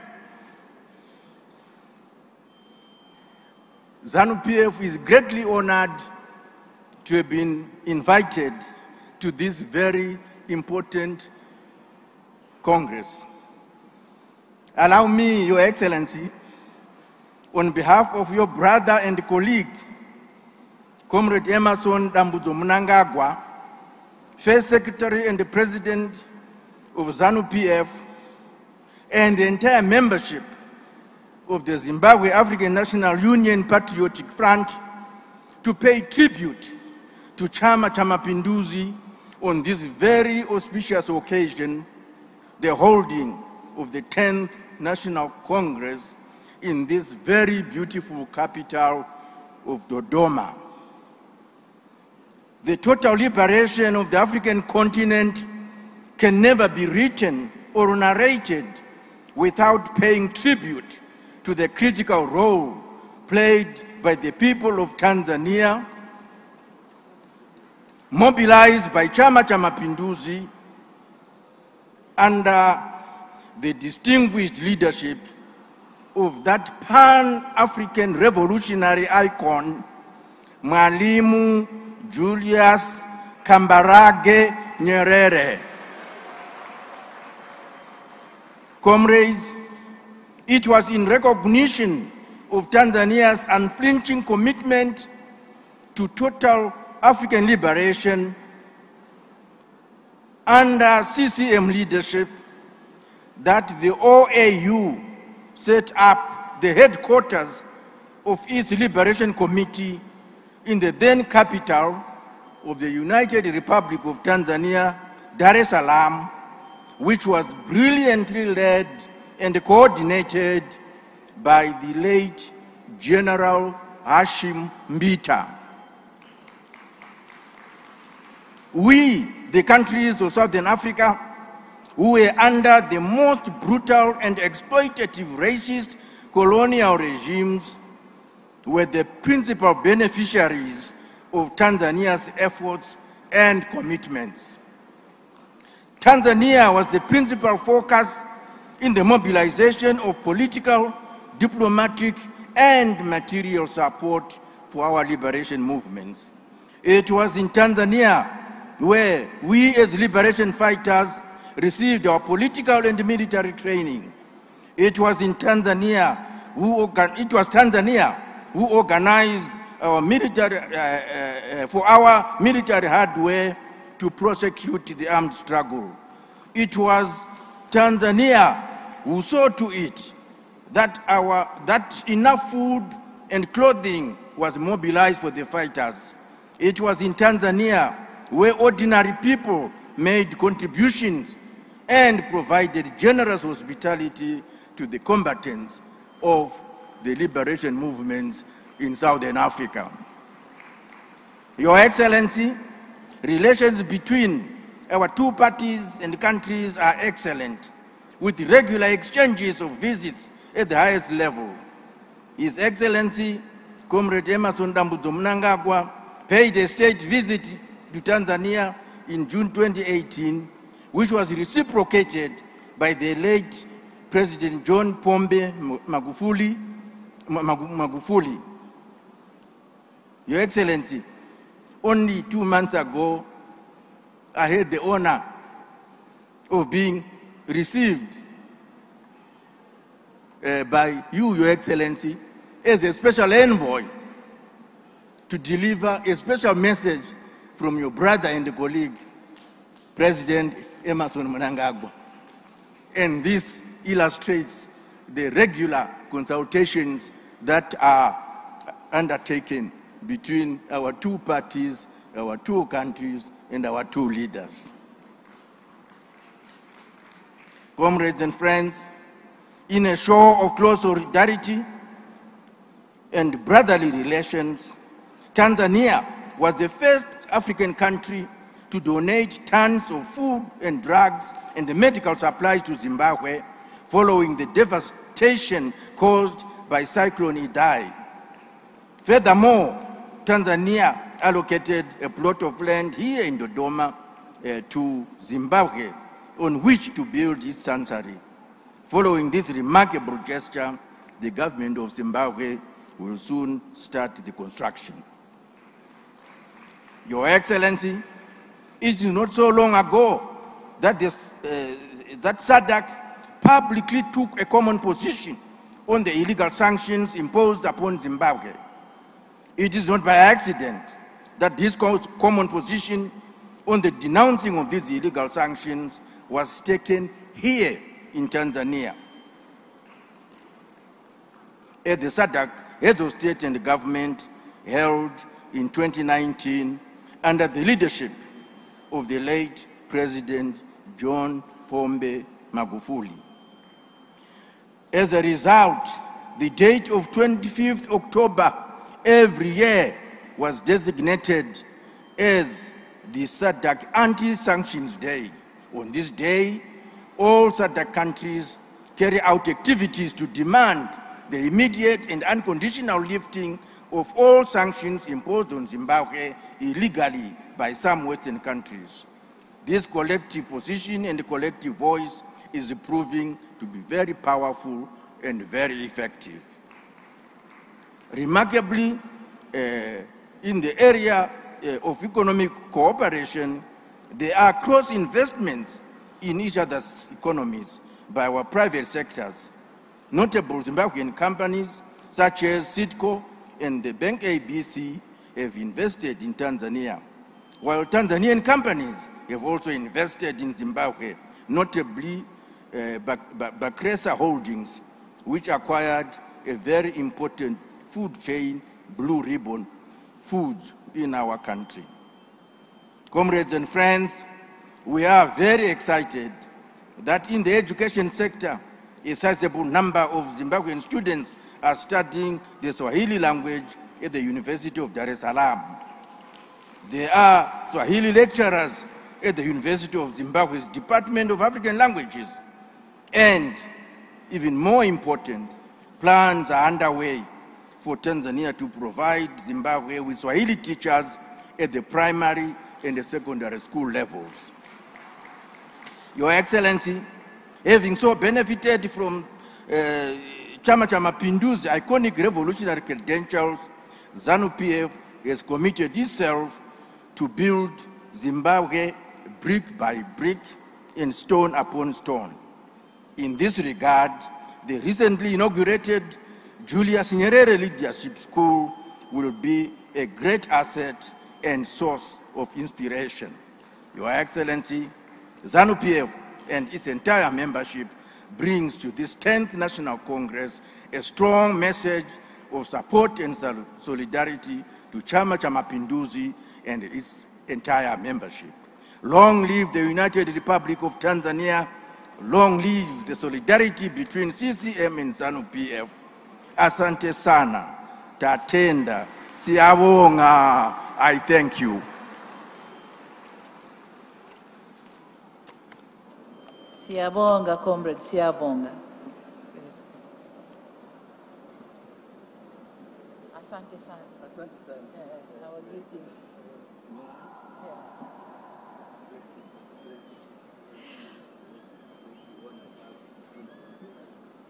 Thank you, comrade.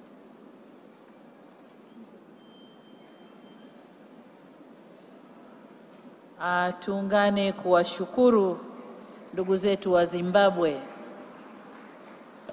Na sasa niwakaribishe NRM Uganda.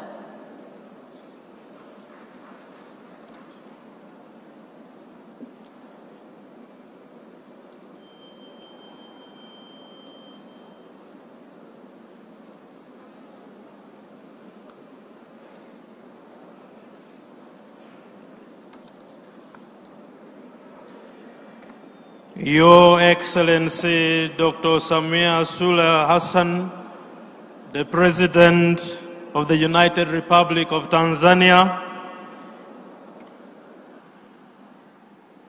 Your Excellency the President of Zanzibar, Dr. Ali Hussein Mwini, the Vice Chairman of CCM, Dr. Kinani, Comrade Secretary General of CCM, Dr. Daniel Songolo, and all the leaders of CCM. Good afternoon. I bring you greetings from your brother, His Excellency Yoweri Kaguta Museveni, who is the President of the Republic of Uganda and the Chairman of the National Resistance Movement Party of Uganda.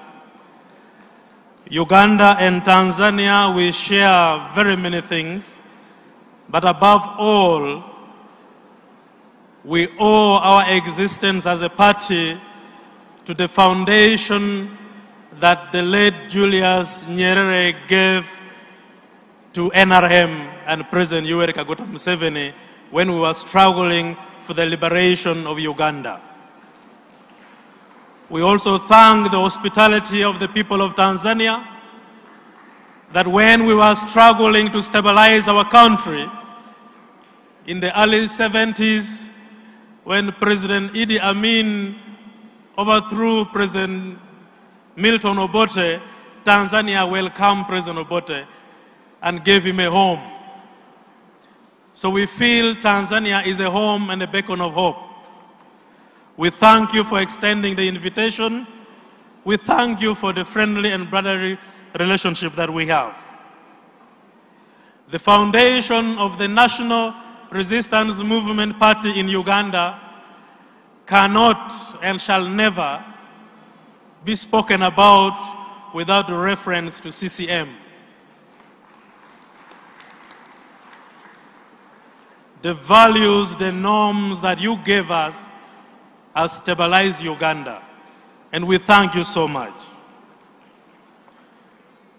As a party, we shall commit to deepen and strengthen our party-to-party relationship. We feel we should learn more from Tanzania. We feel we should learn more from your system. We feel we should be closer to CCM than before. And so we thank you for inviting us. More in particular, Your Excellency, we thank you for being the glue that has brought your brothers in the African fraternity together. When you speak, they listen. When you speak, they get calm. When they speak, they cool down. So we thank you for providing that sisterly and brotherly harmonious relationship in the region. We wish you all the best, and we thank you for having this wonderful conference, and we wish all members of CCM a successful deliberation, and may God bless all of you. Viva, viva, viva CCM! Thank you so much.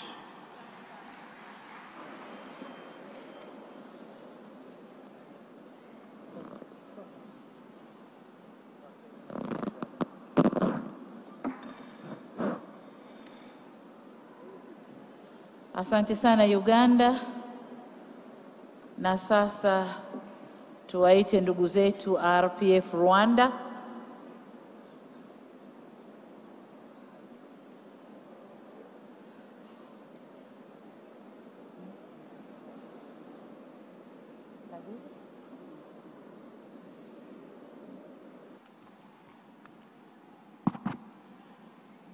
United Republic of Tanzania, oye! CCM, oye! RPF, oye! Your Excellency, Dr. Samia Suluhu Hassan, President of the United Republic of Tanzania and Chairperson of Chama Mapinduzi, Your Excellency, Vice Chairman of Chama Mapinduzi, URT Mainland, Your Excellency, Vice Chairperson, Chama Mapinduzi Zanzibar, Your Excellency, President of Zanzibar, Honorable Secretary General of Chama Mapinduzi, Your Excellencies, all protocol observed, ladies and gentlemen. I wish to start my remarks by conveying warm greetings, congratulations, and message of solidarity from the chairman of RPF and President of the Republic of Rwanda, His Excellency Paul Kagame, to Her Excellency Dr. Samia Suluhu Hassan, the chairperson of CCM and President of the United Republic of Tanzania, and through her to the members of CCM and the people of the United Republic of Tanzania.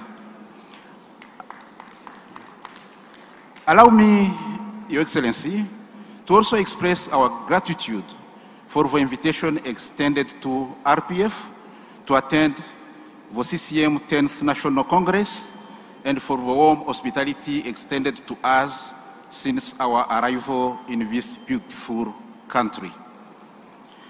Tunawashukuru sana ndugu zetu wa Tanzania kwa moyo wenu wa ukarimu na upendo kwa wageni, kama ilivyo desturi na mila za Kiafrika. Tunajisikia nyumbani. Your Excellency, the Rwanda Patriotic Front and Chama cha Mapinduzi continue to enjoy excellent bilateral relationship that borrows its roots from the long-time historical friendship between our two sister parties. Accordingly, sustained by the excellent bilateral cooperation between our two countries and regional cooperation under the East African community, the people-to-people cooperation between our respective countries remains strong. Our cooperation is also one that promotes Pan-Africanism ideology, having at the core our two great leaders of respective nations, Her Excellency Dr. Samia Suluhu Hassan and His Excellency Paul Kagame. It's important to also note that the legacy left behind by the African great leader, His Excellency Mwalimu Julius Kambarage Nyerere, the first president of Tanzania, is remembered as a central figure in the Pan-African drive for independence and Tanzania involvement in liberation movements across the continent. Your Excellency, President, the Rwanda Patriotic Front wishes to take this opportunity to once again congratulate CCM and the leadership at its core for the great socio-economic transformation achievements.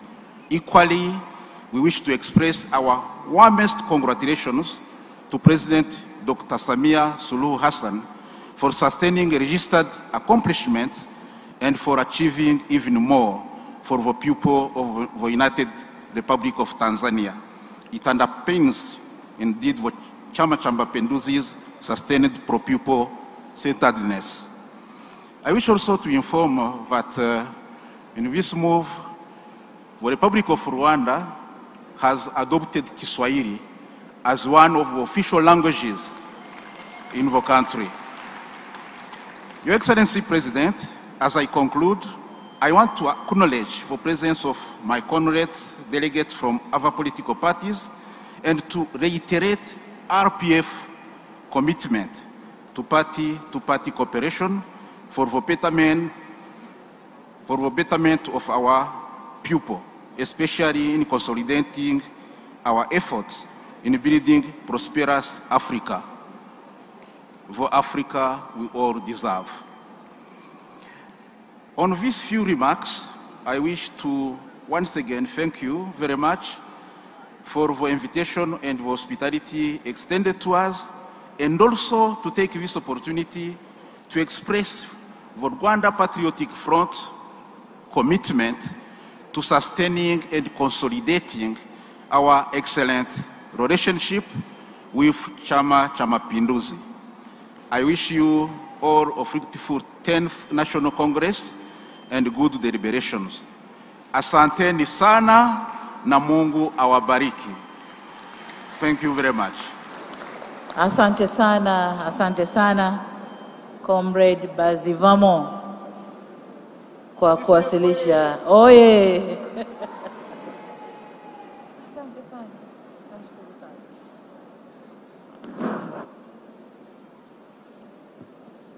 Tunashukuru kwa salamu kutoka RPF Rwanda, na sasa tuwakaribishe ndugu zetu wa Burundi, CNDD-FDD,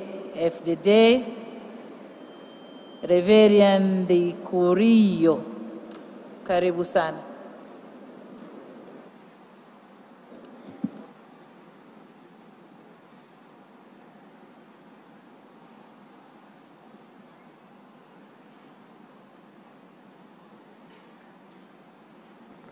Tanzania oye! Burundi oye! CNDD-FDD oye! CCM oye! Mheshimiwa mwenyekiti wa Chama cha Mapinduzi CCM na Rais wa Jamhuri ya Muungano wa Tanzania Mama Samia Suluhu Hassan, waheshimiwa makamu mwenyekiti Zanzibar na Bara, Mheshimiwa makamu wa rais, Mheshimiwa Rais wa Zanzibar, Katibu Mkuu, waheshimiwa wajumbe wa mkutano mkuu, nimefurahi kwa mwaliko Mheshimiwa. Nataka nianzie kufikisha salamu zangu na wanachama wa CNDD-FDD. Nifikishe salamu za Mheshimiwa mwenyekiti wa baraza la wazee wa chama na Rais wa Jamhuri ya Muungano wa Burundi, Mheshimiwa Ndayishimiye. Tumefurahi, tumefika hapa kama nyumbani kwa sababu sisi ni kama Watanzania.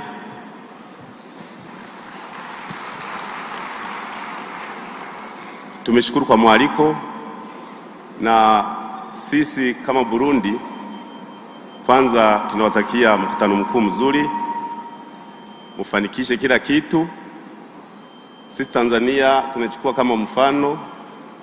Burundi imepita kwenye matatizo mengi kuanzia miaka ya uhuru mpaka juzi. Warundi walikuwa wanakufa kama wanyama mpaka 93 wakamuua rais, na sisi vijana tukasema inatosha.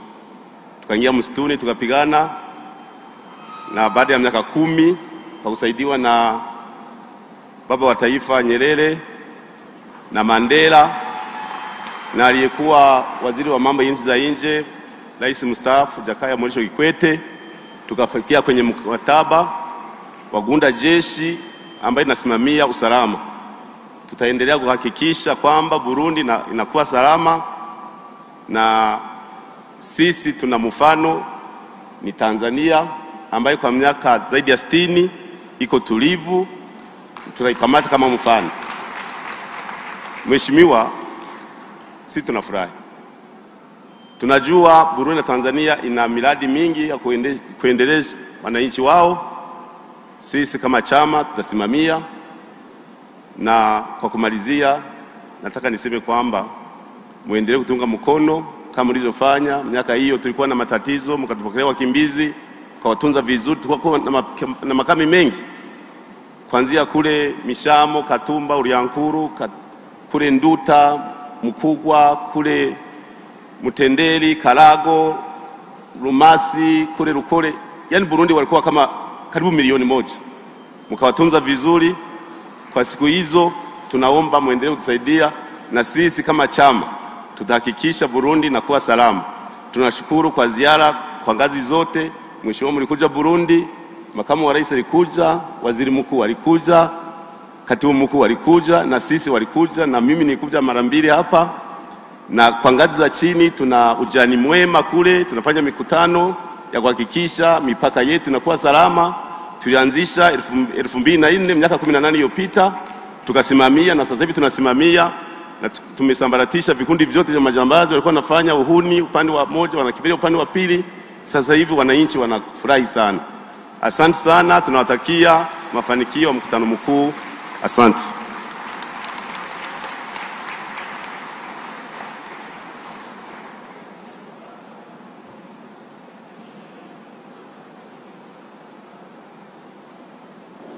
Haya, tunawashukuru ndugu zetu Burundi kwa kutuwasilishia salamu za chama CNDD-FDD.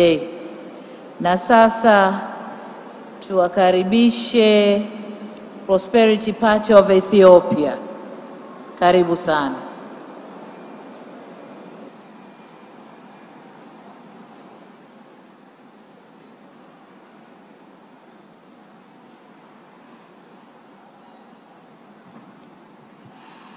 Your Excellency, Dr. Samia Suluhu Hassan, Chairperson of Chama Mapinduzi and the President of United Republic of Tanzania, Your Excellency, Abdurrahman Kinana, Vice Chairperson of Chama Mapinduzi, Your Excellency, Daniel Godfrey Chongolo, the Secretary General of Chama Mapinduzi, leaders of Mapinduzi, the entire CCM oye! Haya, tuwe watulivu jamani, tuwe watulivu, lugha ziko nyingi. The entire membership of Chama Mapinduzi, distinguished guests, ladies and gentlemen. First of all, I would like to extend my heartfelt gratitude for the warmest reception and hostility of the people of Tanzania and the organizers of the Congress. Allow me to begin by thanking Chama and the government of Tanzania for attending today's high event. On behalf of the Prosperity President and Prime Minister of Ethiopia, His Excellency Dr. Abiy Ahmed Ali, and the membership of Prosperity Party, I feel honored to deliver our message of solidarity to the 10th National Congress of Chama. Prosperity Party is the ruling party in Ethiopia, established in December 2019 as a successor of the former Ethiopian People's Revolutionary Democracy Front. It is established with an all objectives of making Ethiopia a prosperity country as well as to ensure dignity of people, justice and multinational unity. As we all know, we Africans was considered as a dark and dependent continent for ages, is becoming a continent of promising progress and bright hope. Thus, currently, most of the faster growing economies are founded in this continent. For this, the best example is our country, Tanzania. It is difficult to ensure prosperous Africa without employing African values and knowledge. Hence, without undermining the value of global knowledge, we should also invest in our indigenous knowledge and prepare the young generation accordingly. Unless it is impossible to escape the subjugation and exploration of others. That is what the permanent African figure and anti-colonial movement supporter, His Excellency Julius Nyerere, taught us, supporting and fighting for African causes. Within this context, in Tanzania, under the leadership of Chama, we have witnessed that the living conditions of Tanzanian people significantly improved over the past years. We also admired that the people of Tanzania, with the leadership of Chama, has achieved a lot in terms of development and democratization. Tanzania is one of the most peaceful and politically stable countries in Africa. In regard, I want to reassure you that there is a lot that we should learn from Tanzania endeavor, especially in terms of accommodating diversity. In general, there is no doubt that more results could be achieved in the years ahead for Tanzania and Tanzanians in every sector and every corner.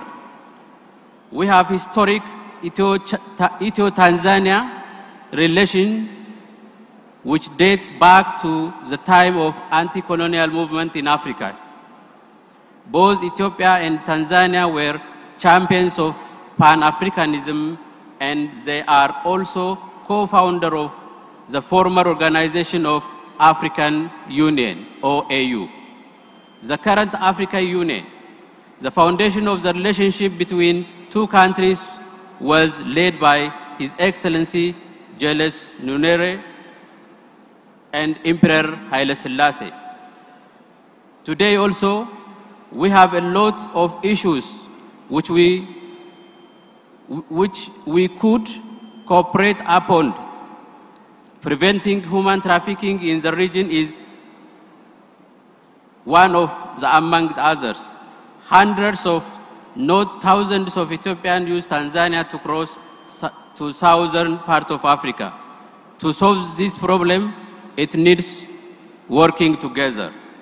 We are also very keen to deepen our party-to-party relationship so as to further share experience between our two parties, as well as to join our parties' efforts for common agendas of the people of Africa, peace, prosperity, and unity. Finally, I wish the Congress to be completed successfully. God bless Africa, God bless Tanzania. Asante sana, I thank you.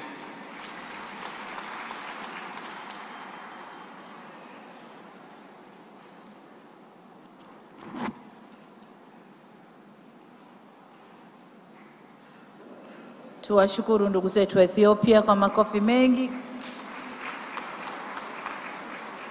Waheshimiwa wajumbe na wageni waalikwa,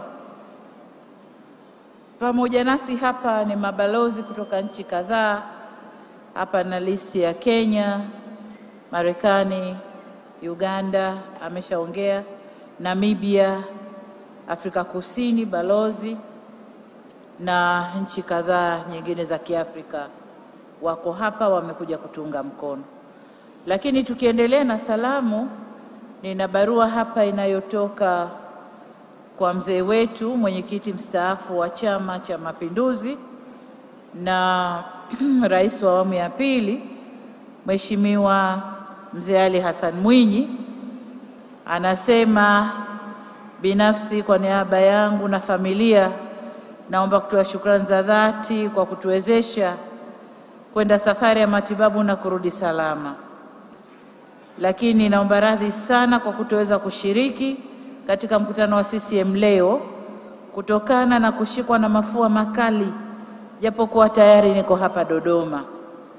Nakutakia wewe binafsi na wajumbe wote kila laheri katika mkutano wa 10 wa chama, mkutano mkuu wa 10 wa Chama cha Mapinduzi leo na shughuli zote za ujenzi wa taifa kwa ujumla.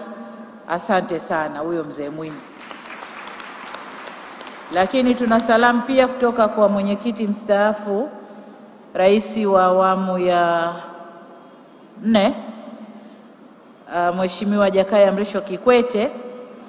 Anasema, nasikitika sana kukosa siku ya leo. Niko safarini Ufaransa kwa mkutano muhimu sana wa kimataifa, lakini nitahakikisha kesho nitakuwa nanyi. Anautakia kila laheri mkutano mkuu wa 10 wa Chama cha Mapinduzi. Hizo salamu toka kwa wazee wetu. Ndugu zangu, baada ya kupokea salamu,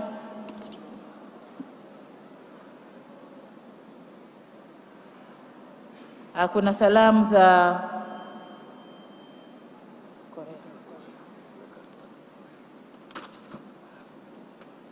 Chama cha wafanyakazi wa Korea, na wenyewe wameleta salamu zao.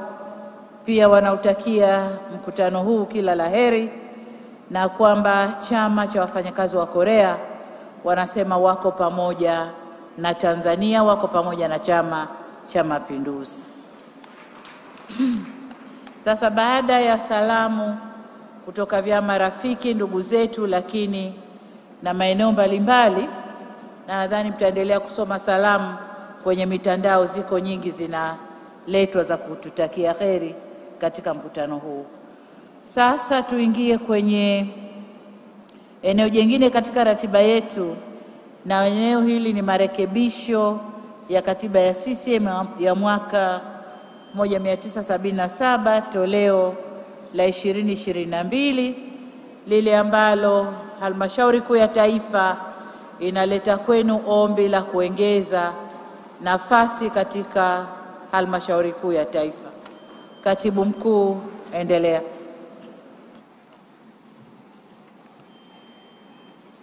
CCM oye!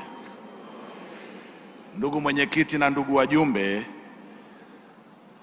ibara ya 100 kifungu kidogo cha 4 ya katiba ya CCM ya mwaka 1977 toleo la 2022 imetoa mamlaka kwa mkutano mkuu wa CCM Taifa kubadili sehemu yoyote ya katiba ya CCM kwa uamuzi wa theluthi mbili za wajumbe walio na haki ya kupiga kura kutoka Tanzania bara na theluthi mbili kutoka Zanzibar.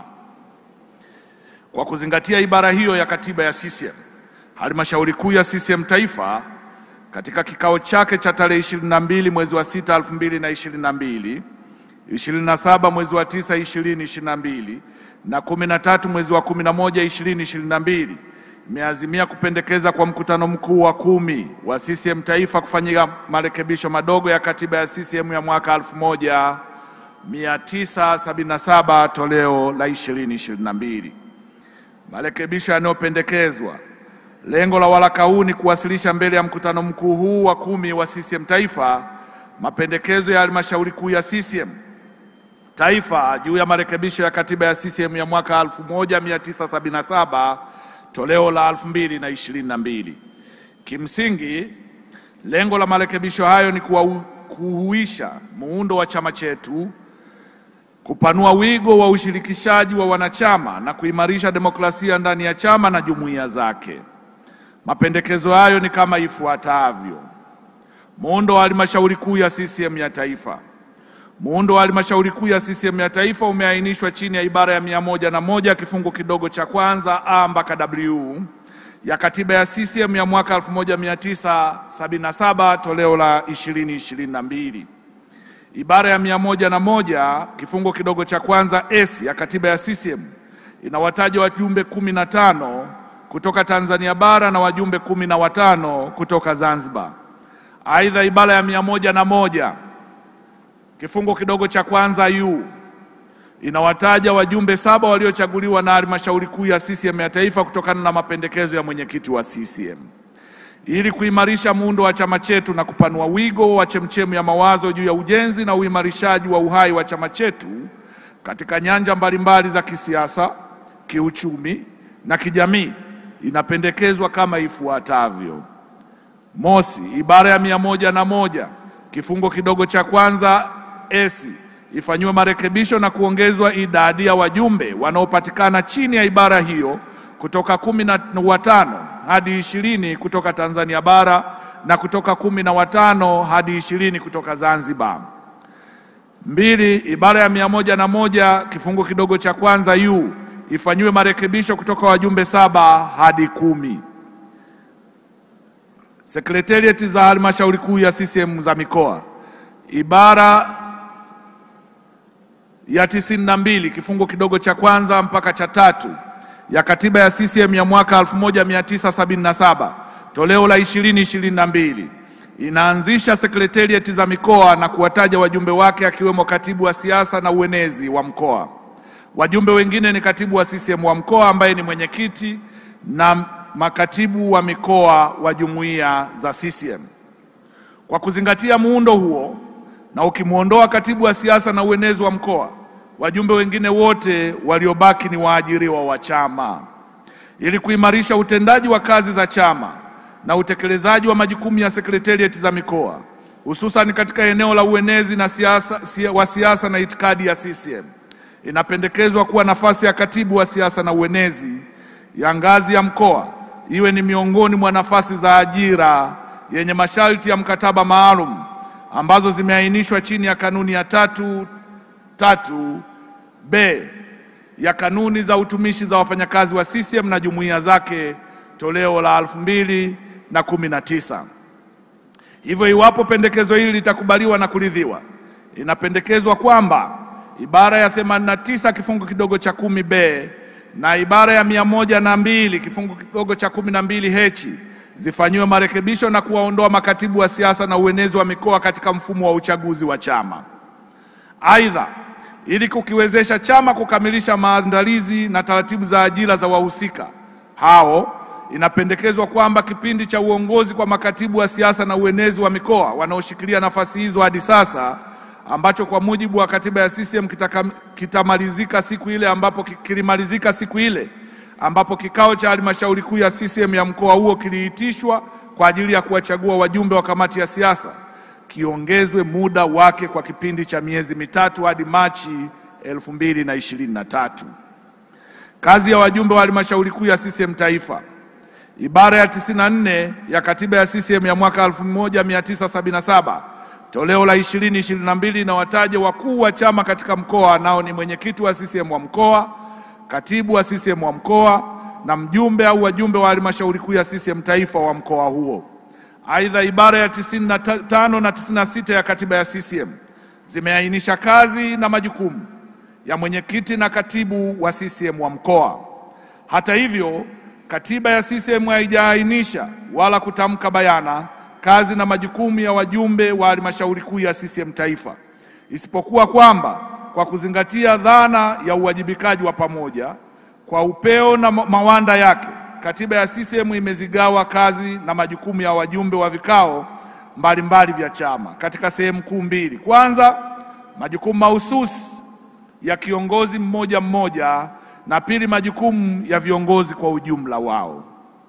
Hivyo, kazi na majukumu ya mjumbe au wajumbe wa halmashauri kuu ya taifa zipo katika sehemu ya pili, yani yale majukumu ya viongozi kwa ujumla wao.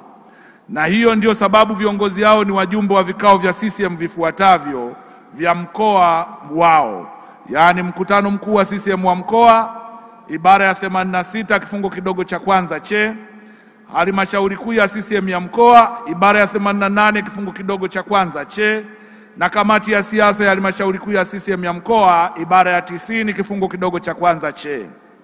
Kutokana na hali hiyo, kazi na majukumu ya mjumbe au wajumbe wa halmashauri kuu ya CCM taifa katika mkoa zimefungamanishwa pamoja na kazi na majukumu ya vikao hivyo kama ilivyoainishwa chini ya ibara ya 87, 88 na 91 ya katiba ya CCM. Hivyo basi, katika kikao cha tarehe 22 mwezi wa 6 2022, halmashauri kuu ya CCM ya taifa iliazimia kupendekeza mbele ya mkutano mkuu wa CCM taifa kufanya marekebisho madogo katika katiba ya CCM ya mwaka 1977 toleo la 2022 kwa kuanzisha kifungu kidogo kipya chini ya ibara ya 102 kifungu kidogo cha 24 kinachoeleza kama ifuatavyo: moja, kuhudhuria vikao vyote vya chama vinavyomhusu na kutoa michango na mawazo yake juu ya masuala mbalimbali ya ujenzi na uhai wa chama. Mbili, kutekeleza na kusimamia na kushughulikia jambo lolote lile litakaloamuliwa na vikao vya CCM vinavyomhusu kwa maslahi mapana ya chama au jumuiya zake. Tatu, kuwasilisha mbele ya kamati ya siasa ya mkoa mpango wa kazi, ziara au shughuli yoyote ile anayokusudia kuifanya katika mkoa huo kwa maslahi ya chama, jumuiya za CCM au wananchi kwa ujumla, kwa lengo la kupata baraka na idhini ya kikao hicho. Na nne, kuwasilisha mbele ya kamati ya siasa ya mkoa wake taarifa ya utekelezaji wa kazi, ziara na shughuli aliyoifanya inayoelezea mafanikio, changamoto na mapendekezo yake. Nne, muundo wa mkutano mkuu wa CCM taifa. Muundo wa mkutano mkuu wa CCM wa taifa umeainisha chini ya ibara ya 99 kifungo kidogo cha kwanza A mpaka Z ya katiba ya CCM ya mwaka 1977 toleo la 2022. Kwa kuzingatia muundo huo, makatibu wa idara za jumuiya za CCM, UWT, UVCCM na wazazi wanaotajwa ndani ya kanuni ya jumuiya hizo wa ngazi ya taifa na ambao ndani ya kanuni za jumuiya hizo wa ngazi ya taifa na ambao sio wajumbe wa halmashauri kuu ya CCM ya taifa kwa kuchaguliwa kwa sasa sio miongoni mwa wajumbe wa mkutano mkuu wa CCM Taifa. Ili kuimarisha muundo wa mkutano mkuu wa CCM wa Taifa na kuongeza ushiriki wa jumuiya za chama katika vikao vya CCM, Halmashauri Kuu ya CCM ya Taifa katika kikao chake cha tarehe 22 mwezi wa 6 2022 iliazimia kupendekeza mbele ya mkutano mkuu wa CCM Taifa kufanya marekebisho madogo katika ibara ya 99 kifungu kidogo cha kwanza moja ya Kirumi ya katiba ya CCM ya mwaka 1977 toleo la 22 kwa kuongeza maneno yafuatao: makatibu na wakuu wa idara ya kila jumuiya ya CCM wa ngazi ya taifa. Ndugu mwenyekiti na ndugu wajumbe, naomba kuwasilisha. Kidumu Chama cha Mapinduzi!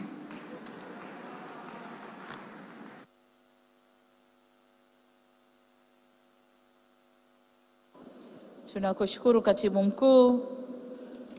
Waheshimiwa wajumbe, marekebisho yamewasilishwa, nayo ni nafasi ya mwenezi. Sasa tunaomba nafasi hii iwe ya ajira.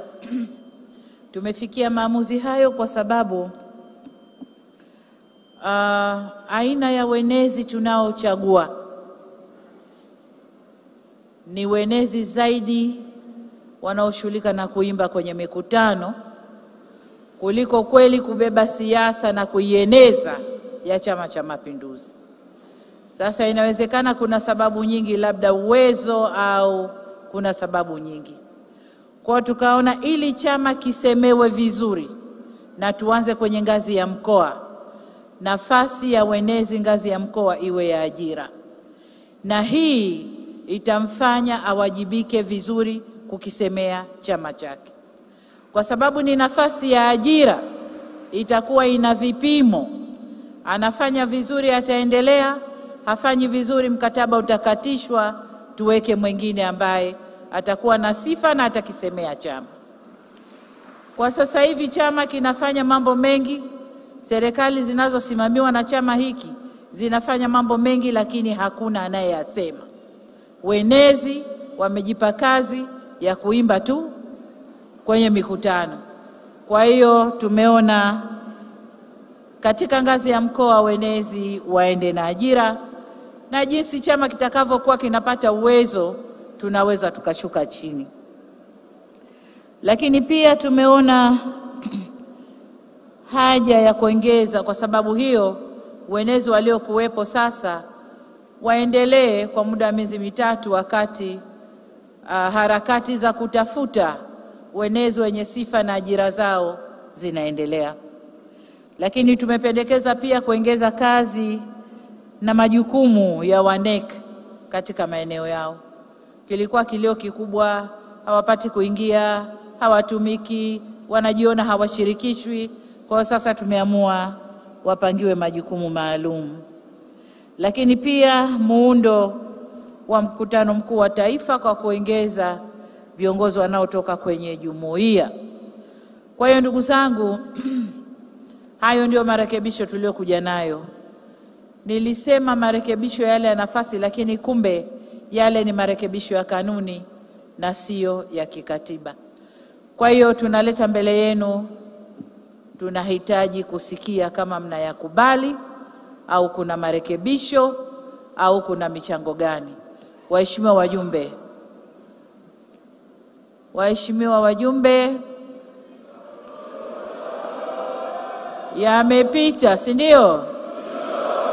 CCM oye! Nawashukuru sana. Baada ya marekebisho hayo ya katiba, kwenye ratiba zetu kunaonesha mapumziko, lakini sasa tuwashukuru sana wageni wetu waalikwa. Sasa tunaingia kwenye ile kazi yenyewe, na humu ndani tungebakia wajumbe tu. Kwa hiyo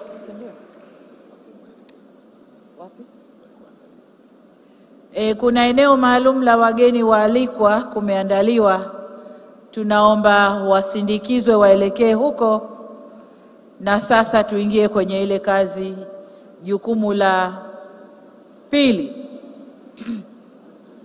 la uchaguzi wa viongozi wa miaka 5 ijayo.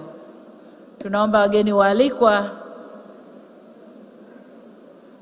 mwelekee mlikopangiwa, kila ambaye sio mjumbe wa mkutano huu.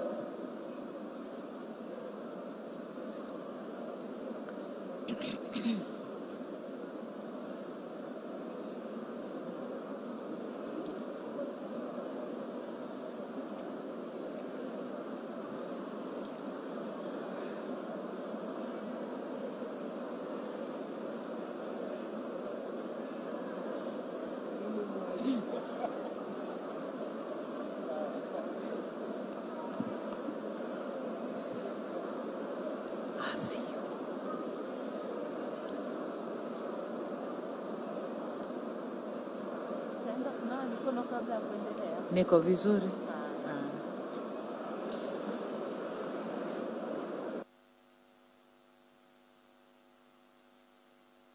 Wajumbe CCM oye!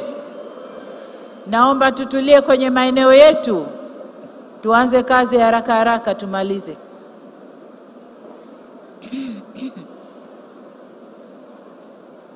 Tunapokwenda kwenye uchaguzi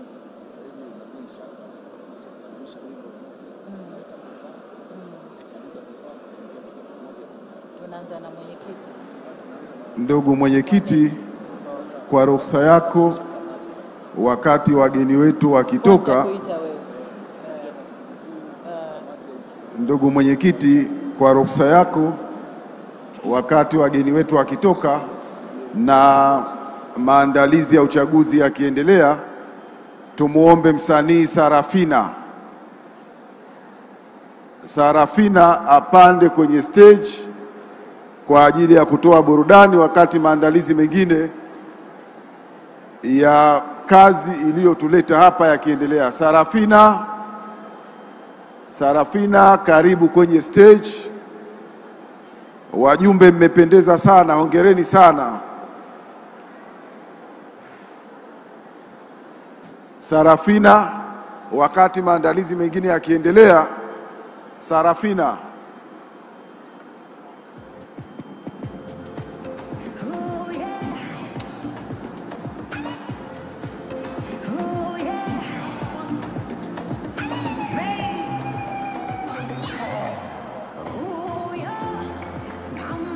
Inshallah tumemridhia na kazi endelee, tupo nyonyo tupo titi, CCM oye tuko fiti.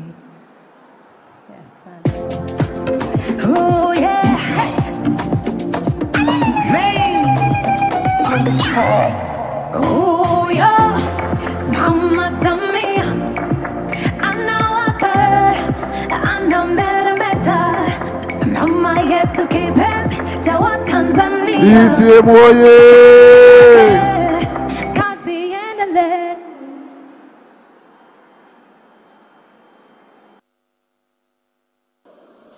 Waheshimiwa wajumbe, tuchukue viti vyetu, tuendelee. Waheshimiwa wajumbe, mnaosalimiana wakati umekwenda, naomba mkae tuendelee na shughuli zetu.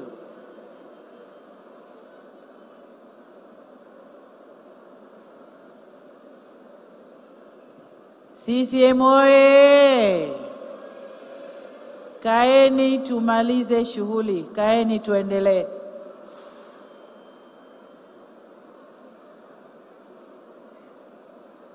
Unavozidi kuzunguka ndio unavozidi kujifuta kwenye ramani ya kura. Kaeni tuendelee.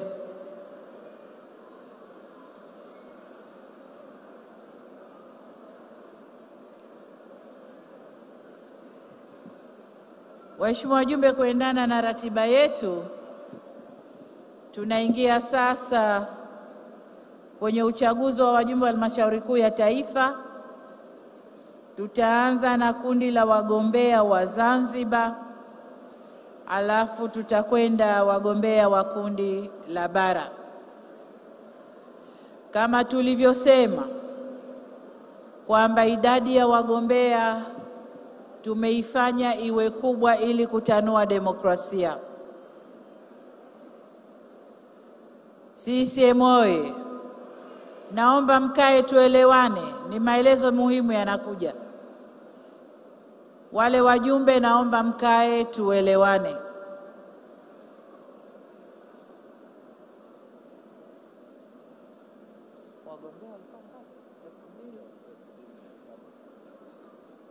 Jumla wote.